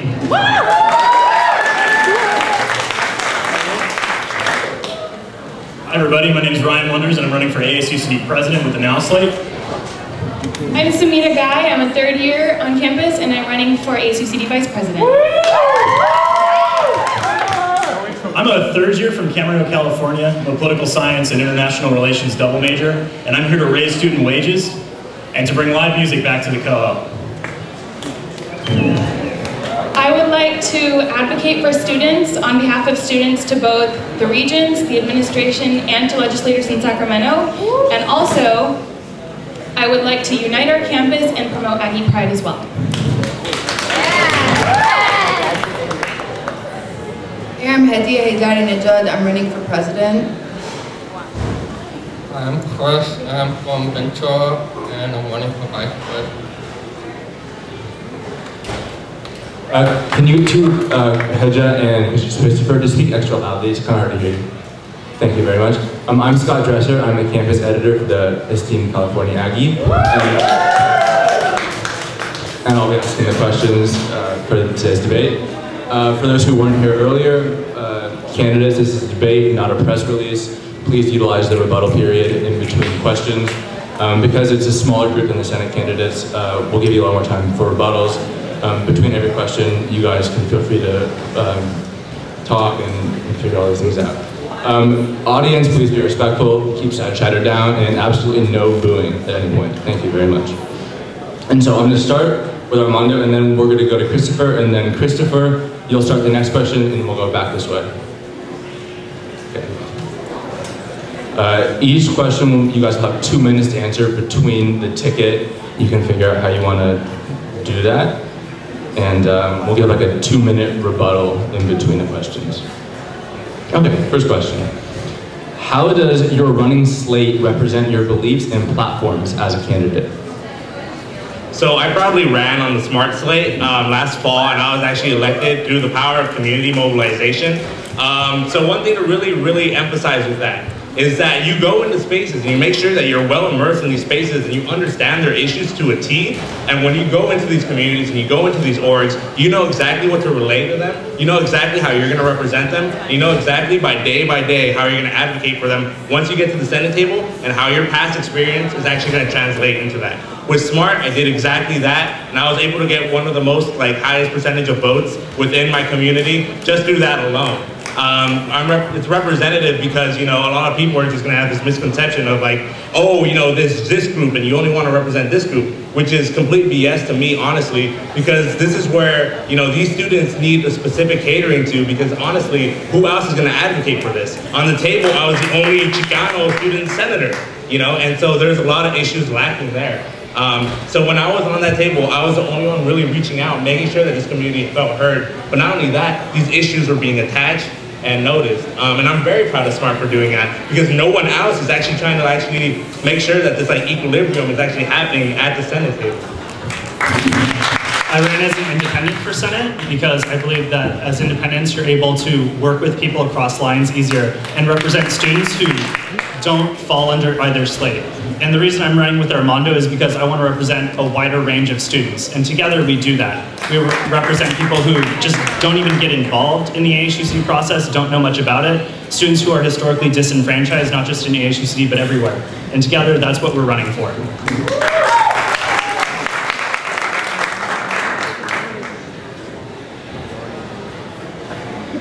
Hi everybody, once again my name is Ryan Wonders and I'm running for ASUCD President with the Now slate. The reason I'm running with the Now slate is because I strongly believe in what Now stands for. I found Now when I was a sophomore. It was a newly created slate by Bradley Bottoms and Carly Sandstrom, and its goal was very simple. We wanted to represent as many students as possible, and we wanted to do it responsibly. And I want to talk about that responsibility part.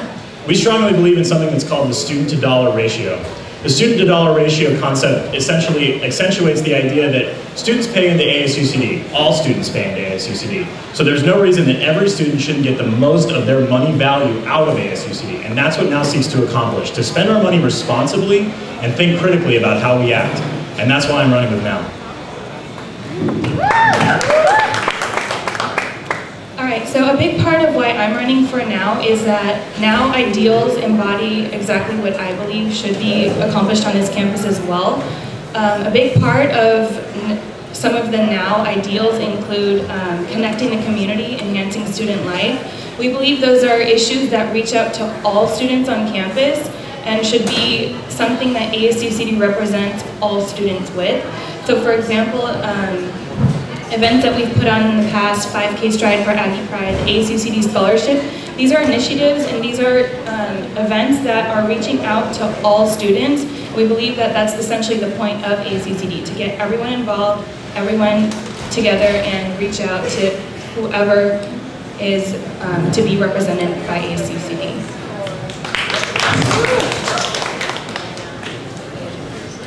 Okay, we're both running independent, so we don't have a slate to compare this to, but we do have values that we want to uphold, that we personally believe in, so we just tailored it to those values, which are communication, accessibility, transparency, and sustainability.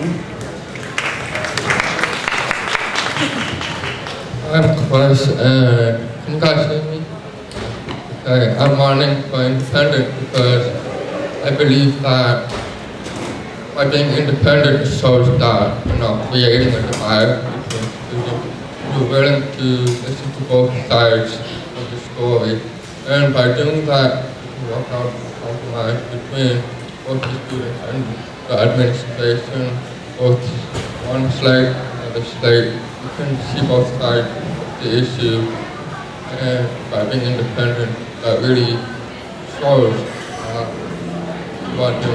It's hard to hear you from the audience. Over here at least. Can you hear you? Just talk a little bit louder. A little bit louder.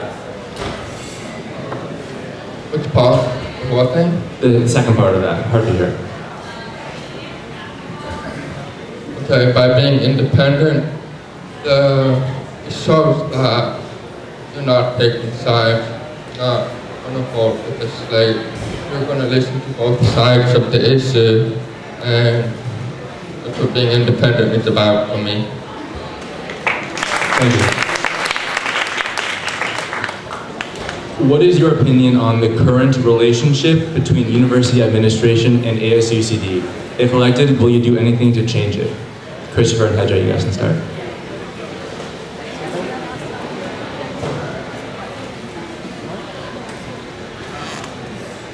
Shall I repeat the question? What is your opinion on the current relationship between university administration and ASUCD? If elected, will you do anything to change it? Yes, we believe there's go first to the right. So we believe that there's not enough representation and transparency in the administration, and we feel like there should be more student representation on the academic senate, who is responsible for planning almost every aspect of our school. And we were basically trying to get a student representative on every committee in the academic senate, as well as the academic federation. Yeah, there are a number of committees that don't have student representation in them that are more towards faculty. So we want to get more student representatives on those. So international education is one of them. We think that's very relevant to the students, especially international students. So student rep there would be very useful. And communication would be a big thing.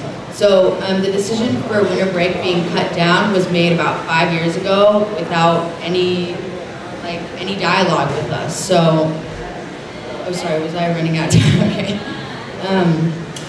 Yeah, so communication, just having more direct pathway would be cool. So once again, we were Ryan Wonders and Samita Guy. We're running for executive office with Now.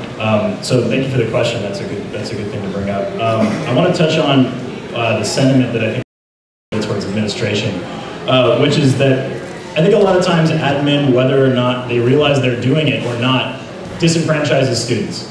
It's an unfortunate reality of the situation that we live in. There is a divide between administration and the student interest, be it sports teams, underrepresented groups on campus, other student orgs. Sometimes it's very hard to bridge that gap. And I think that that's not something that administration necessarily intentionally does, but I think it is a serious issue on this campus. And to touch on the solution, I'd like to invite Samita to talk about that. To address this disenfranchisement of students to admin, I think a lot of what we can do is just push for more creation of committees, push for more students to sit on committees and advisories that directly connect students with administration, so students know exactly what decisions are being made on our behalf, so we can get involved, know where our money is going, and directly even impact where our money is going. So I think essentially the solution to that whole disconnect between students, ASUCD, and then up to admin is just ensuring that there are more mediums of connection, more communication occurring between the students up to admin, so they feel that their voice is accessible at that higher level. And how will you make sure that more students get involved with these commissions and these other ideas as an executive ticket? I'm sorry, could you repeat that? As president and vice president, how can you get more students involved with these sort of commissions? Okay, thanks for the question. I think a lot of what needs to be done on our behalf through ASUCD is just ensuring that a more diverse amount of students are sitting in on commissions. So that, on our part, just means more outreach, more availability of jobs within ASUCD, and just really getting out there, really getting out on the quad, tabling more, expanding our spheres of influence on this campus, and being like, hey, look, get involved in ASUCD, have your voice be heard, because ASUCD is making decisions on behalf of students, and if you want to be involved and you want to impact change, then by all means, come to commission, come to Senate meetings, and have your voice be heard at those levels. Thank you. So our goal isn't to represent administration to students, it's to represent students to administration. One of the ways we want to do this, and it really hurts that I have to bring up Senator Thomas. He's smiling. He's working on a committee to bring student voices into campus construction projects, and I think that's vital. Because right now we're seeing an issue where study spaces are constantly being cannibalized. Like in Wellman, we just lost the lounge to a computer room, and now we have that open room in Wellman, in the MU. So our goal is to bring in students in specific issues where it's interesting to them and where it's relevant to them. We're not saying we're going to fight administration, but we will challenge them when we think they're wrong, and we will agree with them when we think they're right. I agree. I'm kind of loving the generic answers when the real answer should really be, we need to challenge administration. It's just as simple as that, honestly. And there's this notion in ASUCD with student leaders that, oh, if I challenge administration, you know, if I tell them I disagree with them, or if I vote on this bill to actually advocate for student interest, it's gonna ruin the relationship between student affairs, ASUCD, and the administration, which is kind of ridiculous because we really need to push for certain issues when administration is not being responsive. One thing that I've currently been doing as a senator is I'm bringing students who are not involved in ASUCD, because that's like 80% of the campus, and I'm bringing them to meetings with administration on issues that are relative to them. I've had a student who got kicked out of the university because of their parents' immigration status. And the residency policy that's currently happening is unfair to students. So I literally set up a meeting with administration. I brought this student, and there's several students that were just represented with that notion. We really need to bring issues to the chancellor's face. I love you, Lin. But you just need to know you're not there anymore. But you need to know that we have issues that we need to bring to your attention. Trust me, we're gonna do it in a respectful manner. So this shouldn't be there shouldn't be this notion that we're gonna scare them off.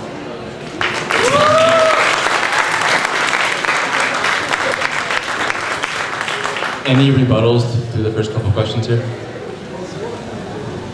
Brian. Thank you. So one thing that I wanted to touch on that I don't think was mentioned is where we start our outreach. I heard a lot of talk about, we need to outreach to people. That's true. And we need to target certain groups to help outreach because there are students on this campus that don't get their voices heard. And I think that the place to start is with freshmen. It is working with first years. Excuse me, if you were further rebuttal, can you repeat something that one of them said or answer? Yeah, I'm about to arrive at that point. Yeah. Great. So I think that working with freshmen will instill a more positive relationship with administration from the beginning.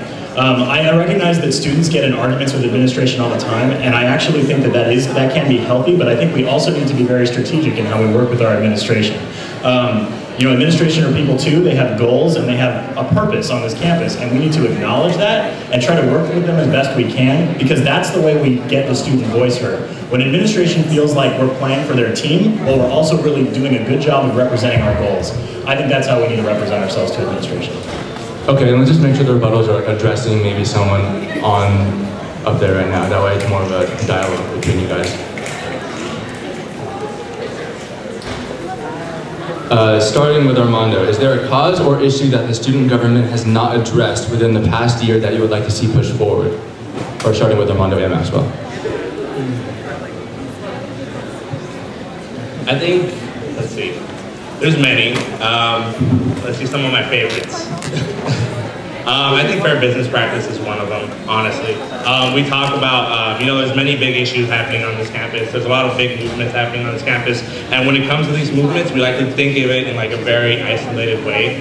We talk about, divestment and things like that are big issues that I'm not going to be like afraid of like mentioning, because everyone's kind of afraid of that in the ASUCD Senate office. Like, it's going to come get me.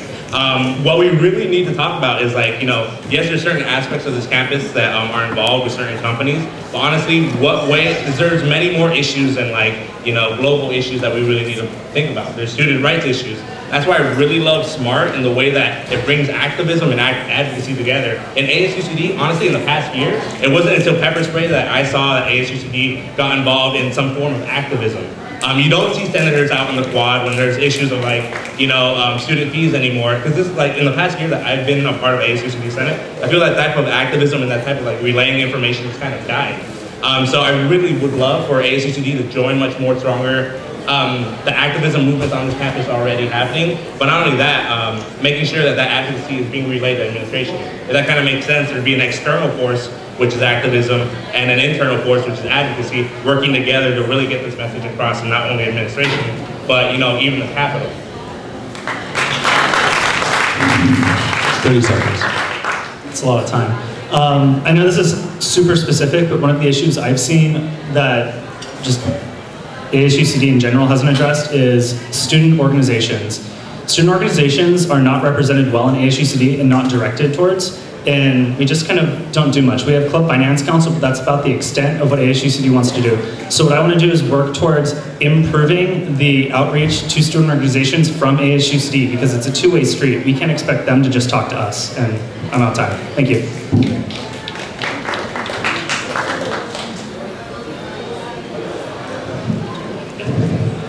Okay, so once again, we're Ryan Wonders and Samita Guy, and one of the issues that we feel that student government hasn't adequately addressed is classroom or class availability on campus and students getting into classes that they need. Ways that we can get involved in this dialogue is, for example, on higher ed becoming more online based, and we know that there are discussions, there are talks about legislation going through about massive online open courses, and if these courses are going to become more available to students for more classes, we want students to be involved in that dialogue and that discussion for how these massive online open courses are going to be implemented on campus. So ultimately, it's a question of getting more students to talk about how they want online ed to be catered to them for classes that they want, and ensure that there are standards of quality assured and that professors are teaching these classes in adequate ways as well. Thank you. Sorry, what's the time? Perfect. Thank you for the question. So one thing that I wanted to address that I think student government hasn't done enough to touch on yet is our payment of our student employees within ASUCD.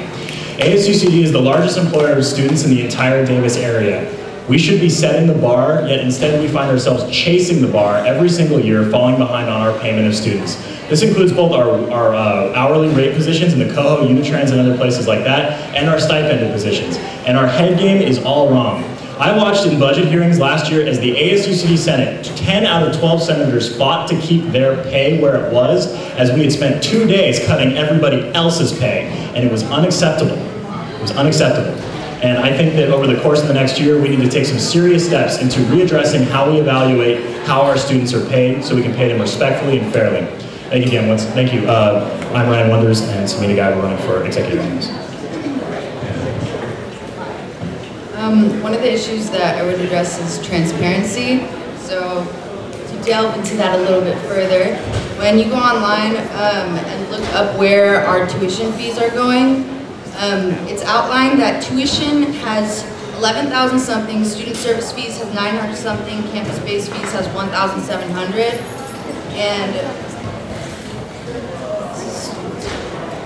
campus-based fees are broken down into a detailed, well, as detailed as it gets on the site, into a detailed format, and all the other two categories, student service fees and tuition, are not broken down detailed. So we would want to see where all our money is going, not just a giant category that says $11,000 is going towards tuition.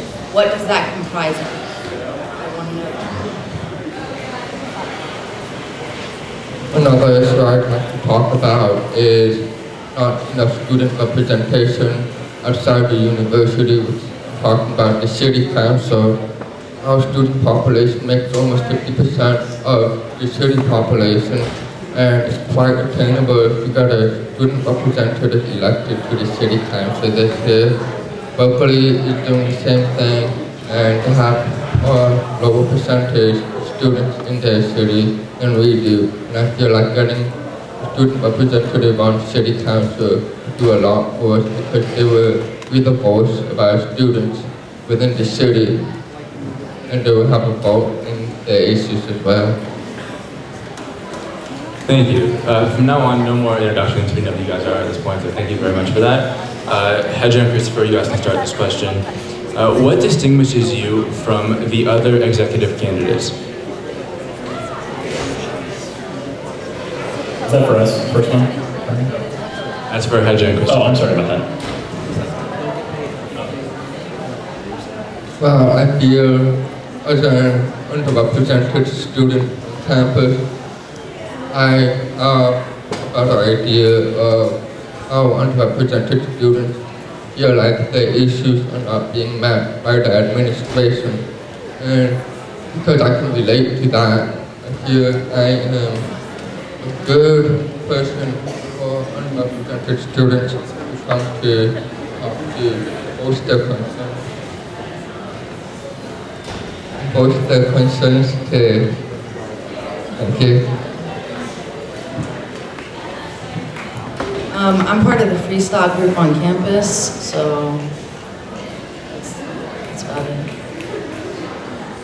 No, there's more to it. I have experience in other ASUCD units like WEF, KDVS for a few years, and WEF, the Whole Earth Festival, and TEDx UC Davis, which is not incorporated in the campus yet, but these are all other perspectives, other areas where I have specialty in that I'm coming in from. Thank you. Thank you for the question.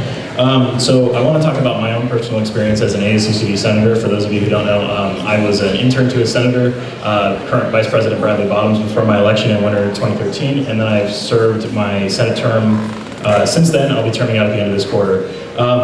One thing that I did when I came into office was to try to make sure that my platforms were accomplished immediately. I didn't want them to be something that dragged on forever. One of them has given me hell since I've started, but the campus health fair has occurred a couple times now, and the buses are running more frequently later. That was two projects that I set out with in the beginning, and it's something that we did get done right off the bat. immediately following the election. And since that time, I've become a lot more passionate about ASUCD renovations. We'll be experiencing some major renovations across the board as far as ASUCD units go in the next year, and that's something I've dedicated a lot of my time to. And the next executive office is going to need to have a lot of experience as far as our renovations go, because ASUCD needs that continuity for these big projects like that, because this is an opportunity for administration to potentially take advantage of us, and continuity prevents that. Thank you. All right, so as for experience that I've had prior to running in this campaign, I've actually interned in the exec office for the past 1.5 years now under Carly Sandstrom, who's the current president.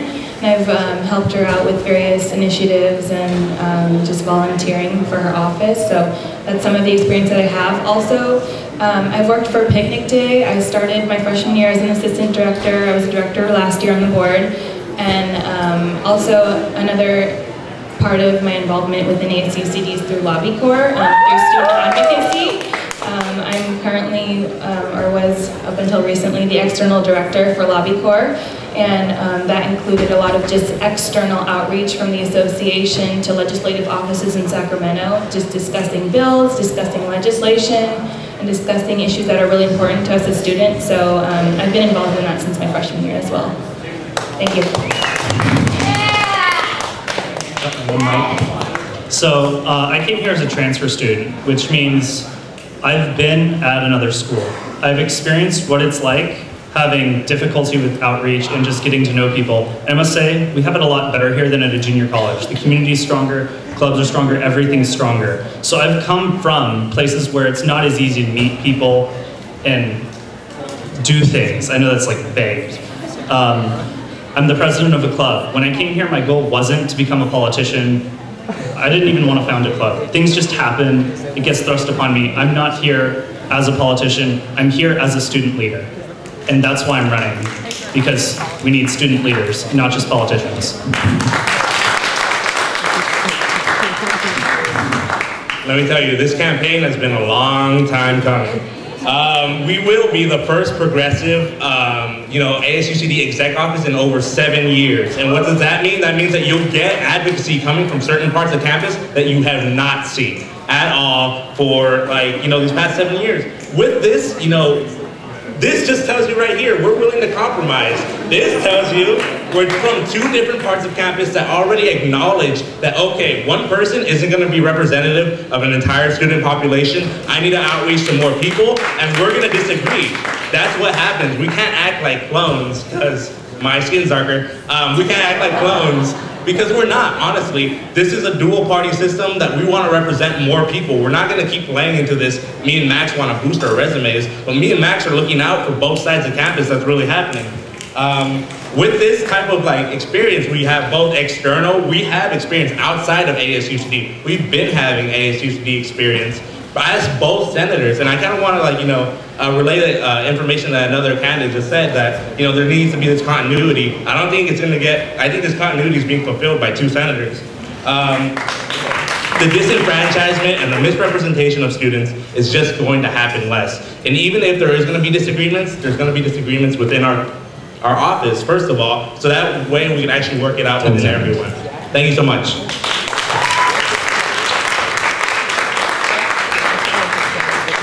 Question for you, Armando.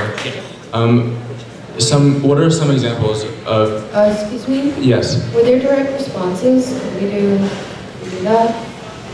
Excuse me? The direct response, the rebuttal thing? Yeah, can I ask them a question first and then you guys can do that? Yeah, sure. You said you'll advocate for some groups who previously have had no one to advocate for them. For whom is your advocacy geared? What are some examples? So I have various positions in different campus resource centers. I worked at EOP for 2 years. That's the largest population of undergrads that are low income. I literally work with them firsthand, make sure that they're retained, but not only that, they're doing well in their classes, because these are students who are not used to college level work. So I personally work and advise students. I know those student issues. I've worked with student housing, known all the student housing issues, and not only that, engaged with many freshmen on this campus for a long time. Not only that, I've worked at the Student Community Center for my entire existence on this campus. These are where the campaigns are coming from, by the way, where there are students saying ASUCD doesn't represent me, because there are people within ASUCD trying to make sure that these student leaders on that side of campus are not becoming ASUCD senators. When I first arrived, when I first won my election, there was already a campaign to disqualify me. There's already complaints, very petty things to really make sure that these student voices aren't being heard, these student leaders aren't being seen. So honestly, I can't really tell anybody oh, I don't represent anyone, because honestly the interaction I have with students is so diverse. You can't tell me that I don't represent Greek organizations, because honestly there are Greek organizations backing the hell out of me right now. There are students from different backgrounds backing me up. So honestly, I represent a lot of students, and you should ask around and talk to people who've actually chosen to back us. Thank you. Any rebuttals? Yeah, in regards to the continuity comment that was said by both execs, so I actually am experiencing, it was correlated, or one of the things that I was tied to is renovations that are going inside the unit. So that's personally affecting me because I'm the Little Earth Festival director. So we've been trying to work with Bradley and Carly, which have really helped accommodate us a lot. It was really difficult at first, and we had a lot of issues coming up, but it ended up working out. We're happy with that. But in terms of continuity, we are familiar with that process of renovations because we've been experiencing it. Thank you. Let's just make sure when we do the rebuttals that you address who you're rebutting. Both exec candidates mentioned that comment, the continuity thing. Can the rebuttals be about a specific claim? That'll make it a little easier for some discussion. Sure. Thank you. Okay, next question. Any more rebuttals on anything previously? Okay. How do you feel you would complement each other as president and vice president? And what are the basic principles you'll carry out your term with? Whoever went last can start. So, like we mentioned, me and Max are a dual fusion slate. Obviously, this has come together as people who ran against each other primarily, and then gotten to know each other when we were on the table. Honestly, we've disagreed on many issues, but there have been tactics for us to really work on them together to make sure that the entire ASUCD Senate isn't being dragged into our conversations, and finding a medium that is actually fulfilling for both sides. Yeah, there were frequently at Senate meetings, two of us would sit next to each other, and like this, we'd have a little sheet of paper in front, and I'd write down, these are my issues with the bill. Hey Armando, how do you feel about it? And he'd go, Armando replied, I don't like it. And then we'd figure it out. We're gonna step on each other's toes. That's just what's gonna happen, but I think that actually makes us a better exec ticket because of it. Because we're going to represent more groups. We're going to represent diverse opinions. We're not the same person. We don't always agree, but that makes us stronger. We will be the most approachable because we're kind of tired of this exec office, one party. Okay, I'm not going to collaborate with anybody else. I'm going to invite my senators over to my meetings and my hiring processes, completely untransparent. We are willing, and we have in the past already worked with all senators from all different parties, and we're going to invite them over into our exec office because we don't have one affiliation. Even if we have to drag them in. So Armando, why did you run on the Smart Slate and not independent? Because my values are unquestionable. My values with the Smart Slate is, here's SMART, where you have this advocacy coming from this side of campus, which is underrepresented students that are often felt unfulfilled by different parts of campus. But not only that, historically, I couldn't, honestly, I would never run against SMART. That wouldn't be smart of me, because we all have two similar goals, two similar political ideals. For me to really feel that, social justice oriented work shouldn't be I honestly feel that that is best achieved through community, through teamwork, through activism. SMART is everything to me, honestly. So that's why I chose to run with SMART. I mean, I could go more in depth, but I love SMART. Thank you.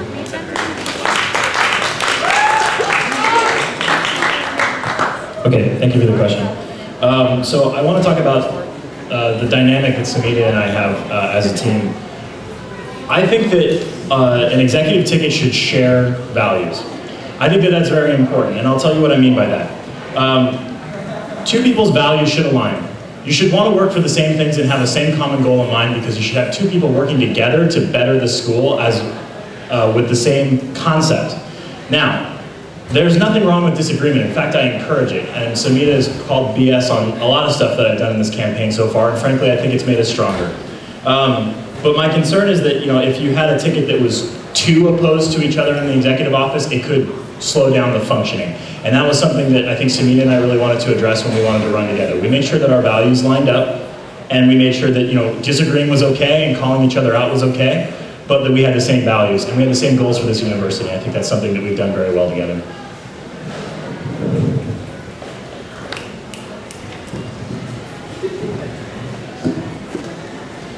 Thank you.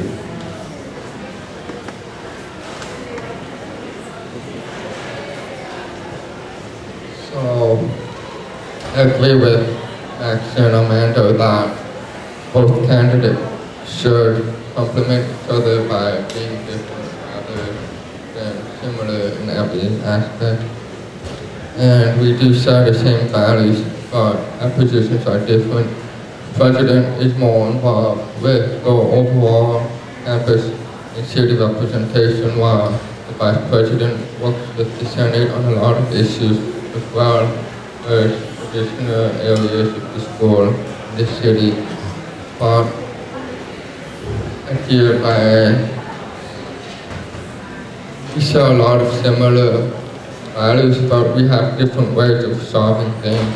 And by reaching a compromise, we work very well together. Yeah, I want to say that we also agree with Ryan, because he said that their values align. That's a good thing. We do have values that align.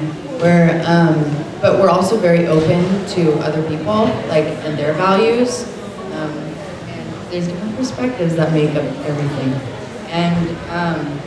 But yeah, we do have differing areas of specialty in terms of skills. We work with each other. We found that we do work with each other well. We work with each other in the Whole Earth Festival and TEDx.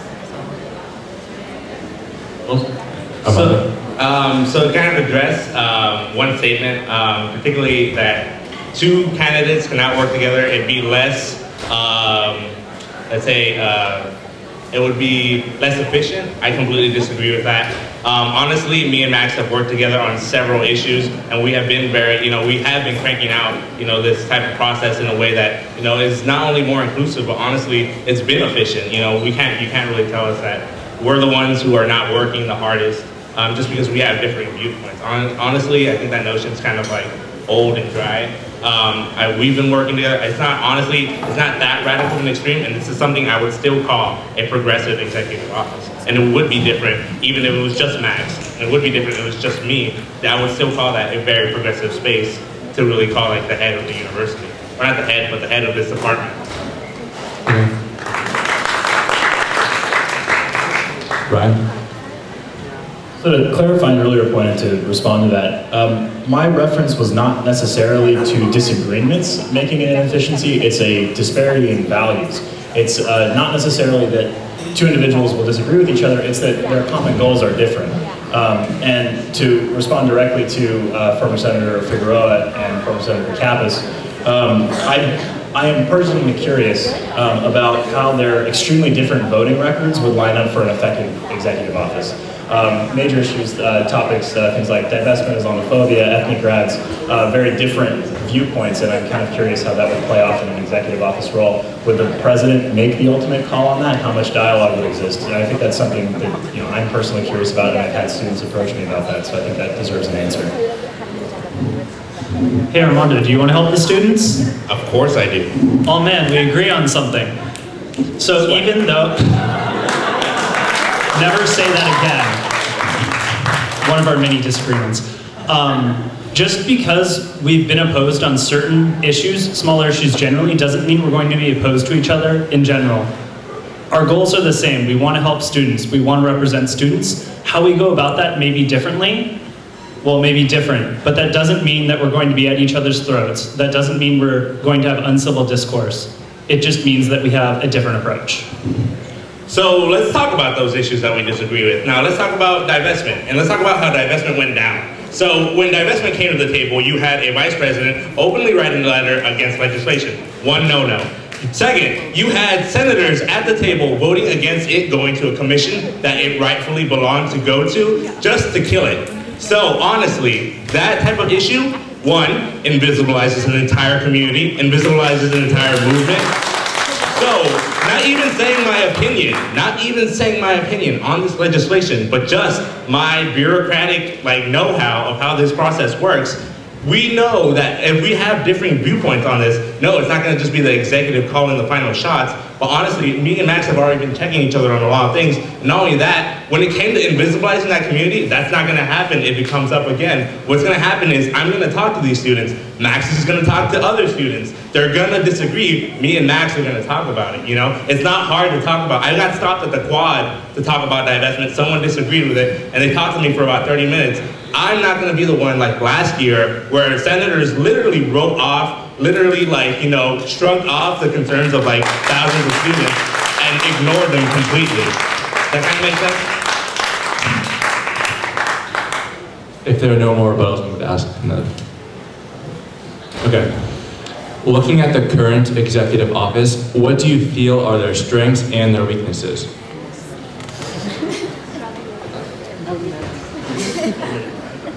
Whoever answered last, yeah.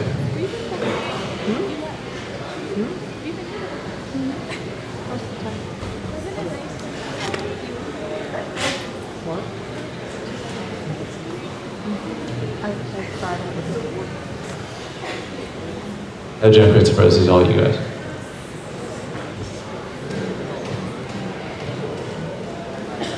Yeah.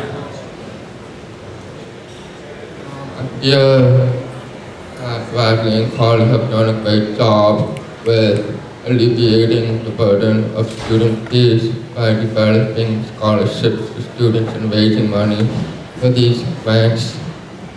And they have done a great job with having units get on their feet because, right now, their budget cuts all across the board. Every unit is suffering one way or another. Such as the California Aggie, which was supposed to put on a measure on the ballot this year. And we feel that we can expand on the current administration's values of being sustainable because we are from the Water Festival. We've never had to take subsidies from the student government. We are self-sustained. We know what it takes to be self-sustained. We understand that we have to change with the times. And because of that, we feel we can expand on the current administration's job of being self-sustained. And I'd just like to add a little to that about the renovation stuff that I was talking about before. Initially, we were told that we just had to be out of there immediately. And that was not cool. That was not going well by us. And they ended up changing that. And we're not leaving until way later on after our festival. So that was a huge strength.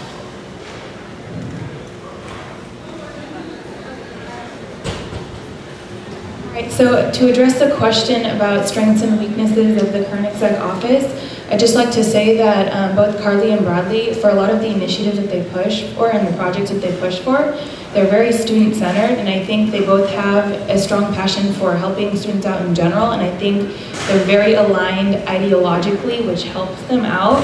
They have this type of working synergy together, which I feel that really helps them just work in the exec office together, which is something that Ryan and I would also like to emulate if elected.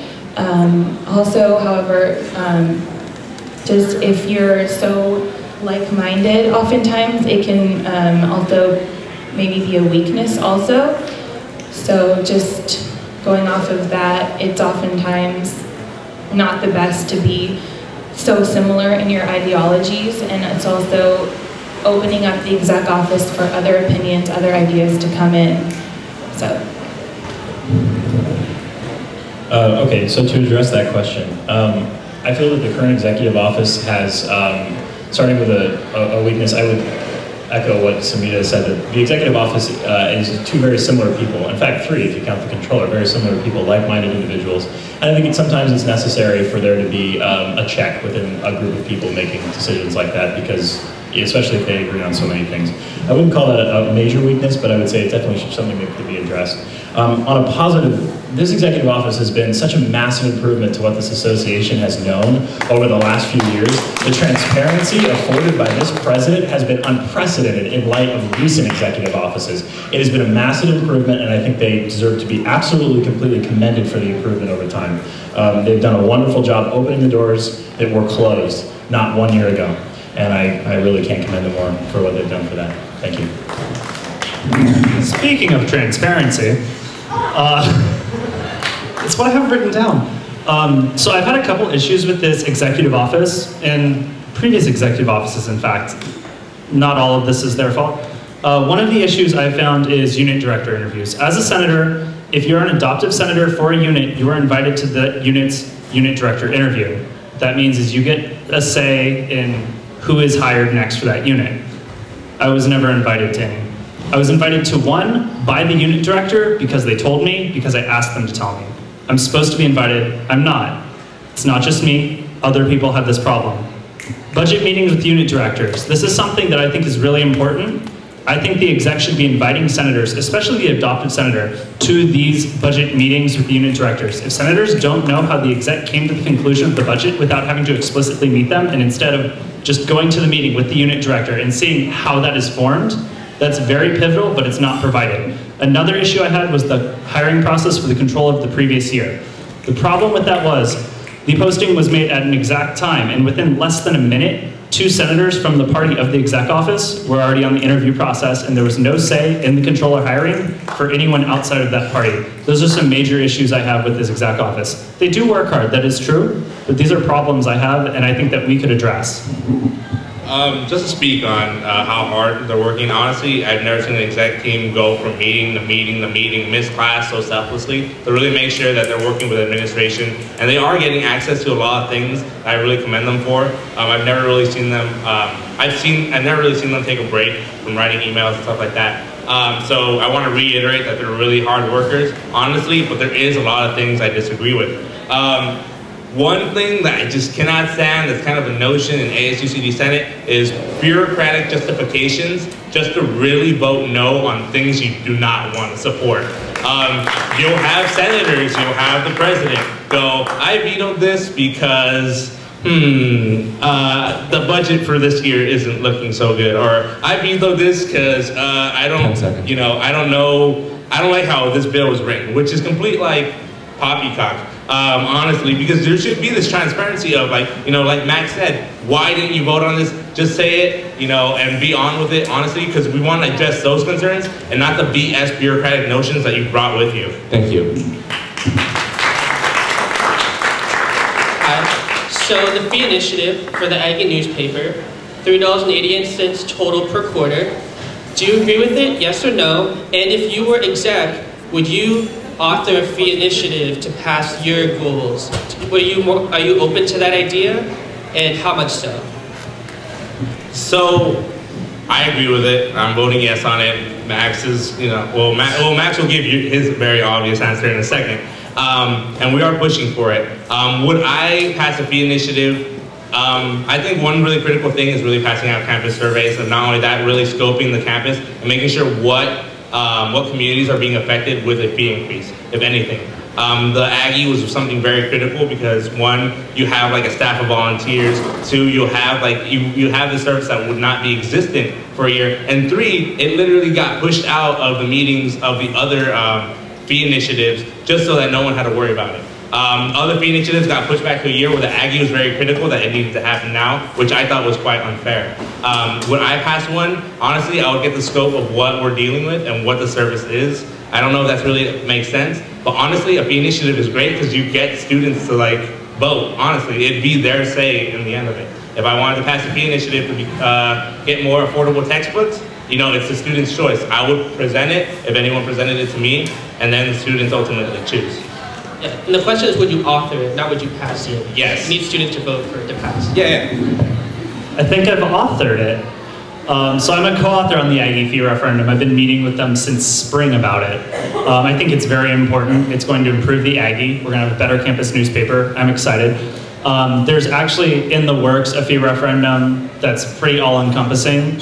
And as far as authoring that, I'd want to see who it's addressing, why it's addressing those groups, because we need to make sure it's important. Just because I've written one fee referendum doesn't necessarily mean I want a fee referendum for everything or nothing. Some things are important, some aren't. That sounds odd.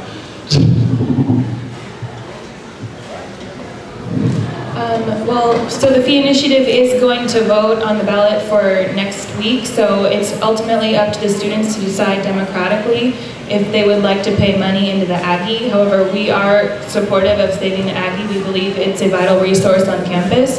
It provides journalism means to the students, for students to be informed on issues, to be informed on the ongoings of ASUCD and the greater campus at large as well. So we are definitely for saving the Aggie, and we believe that, however, students should vote how they feel they want their student fees to be used. To kind of echo what Samita has just said, yes, I absolutely support the passage of the fee resolution about the Aggie. However, I have some misgivings about how the legislation was written. Personally, I feel like the writing process could have been more transparent and open to more people, and I feel like the bill itself kind of comes at an inopportune time. I recognize that this isn't the Aggie's fault, however, and the Aggie is a valuable resource on our campus, and I think we should do what we can to save it. So I do support it. However, given, if I had ultimate control over what was done, I would like to have seen it, if possible, pushed back until next year.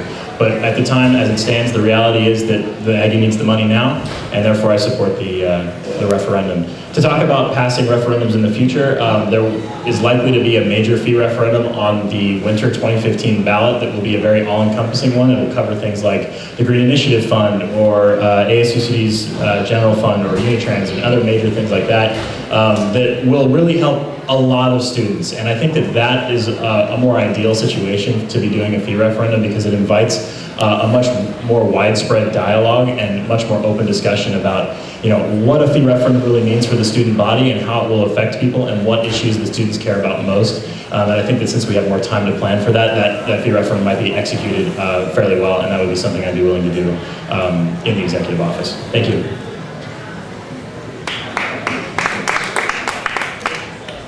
Yeah, I would definitely offer it. I think it's a great resource. The Aggie is informing students of what's going on in our student government, what's going on our campus. It's things that are very relevant to each of us as students. I would offer it, but with that being said, I would want to talk to people and see if there could be any changes made to it, if there's things that people have issues with. And I would try to talk to as many people as I could, administer a poll through the school, just get more opinions on it, because the difference between a yes and a no could just be one little tweak. I feel that the measure is definitely an important one, because the California Aggie is the newspaper that keeps the student government in check. They report on things that the student government doesn't take the initiative to make public, because on the ASUCD website there's a lot of minutes, logs missing from many commissions and Senate bills. Senate meetings and Senate bills. And these things need to be made more transparent and accessible. The California Aggie does a great job of that by condensing 4 hours of Senate meetings into a digestible format, and because of that, it's very important to support the California Aggie. Thank you. So now we're going to have audience questions. If anyone has a directed audience question to a particular candidate that hasn't asked one in the last debate, no, please raise your hand. Said you. What's your name? My name is Susan. Okay, I wrote this down. Senator Wonders, this question is for you. So if elected on the executive ticket, are you planning on dialoguing with those who attempt to speak with you about divisive issues? Or are you planning on continuing to shut down and physically walking away from anyone who wishes to have an educated bipartisan discussion with you? Minutes ago, you said there's nothing wrong with disagreement, but actions speak louder than words, and frankly, history has shown that your actions contradict your rhetoric.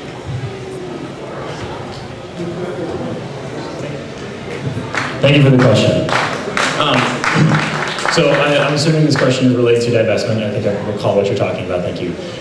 So my feeling on divestment and issues like it are this.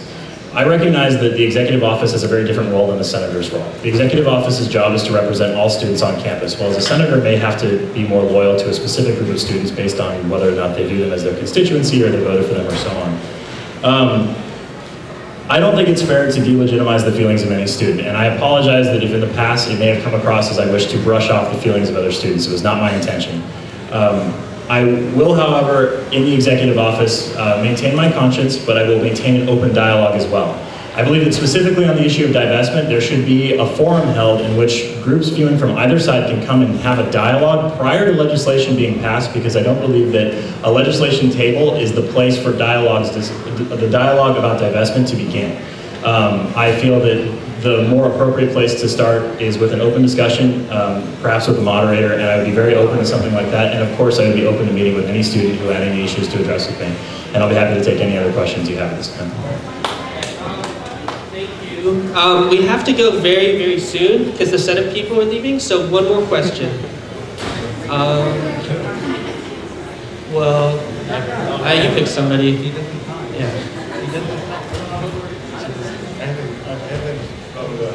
Okay. What's your name? It has to be towards one person. Oh, it has to be towards one person? Yes. Okay, anyone?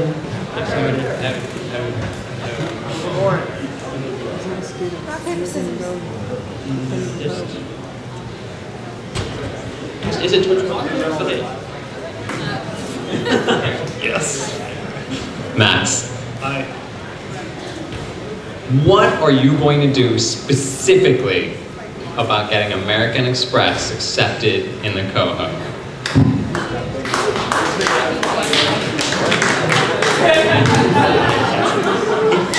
Evan, isn't that why you ran for Senate? Okay, thank you. That was the executive debate. Yay. That was a terrible answer. Okay, thank you, Kenneth. What did you say? Okay, yeah, talk. Oh, we can ask a question. Hi, I'm Tall. Quick question for Max and Armando. So you guys touched a little bit about your differences, and most of it was in regards to legislation, but I have a specific question about units, in particular Cal Aggie Camp. Armando, you were the adopted senator, and Max, you and I had a lot of conversations where you were vocally opposing a lot of things about the unit. The exec office does a lot more than legislation, and I think that the units is one of the biggest responsibilities and really is part of our campus. So as an example of how you'll deal with your differences, can you tell us how your administration would deal with that? Thank you so much for addressing that, because it doesn't just come down to legislation. Exec does way more programmatic things.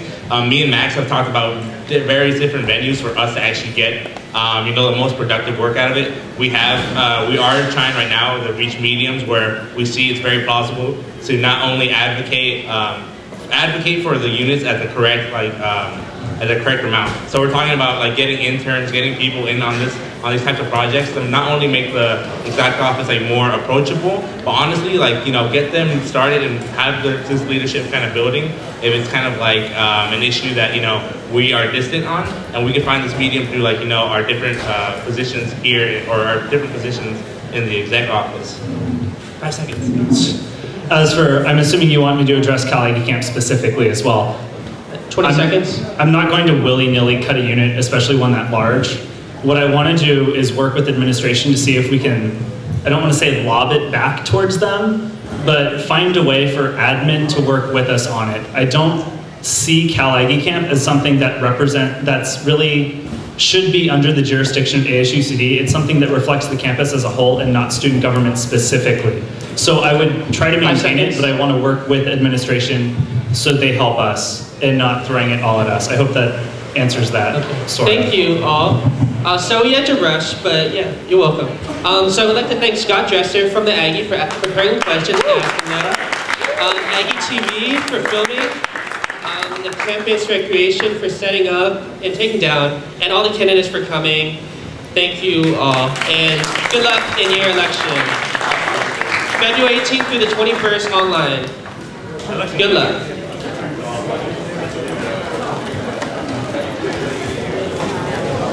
Why should they have an advocate? You don't like how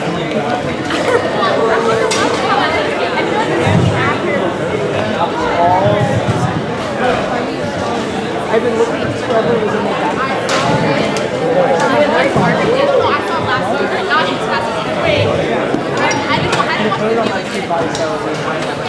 It's about are you excited to where we get to say like that you're right the whole time?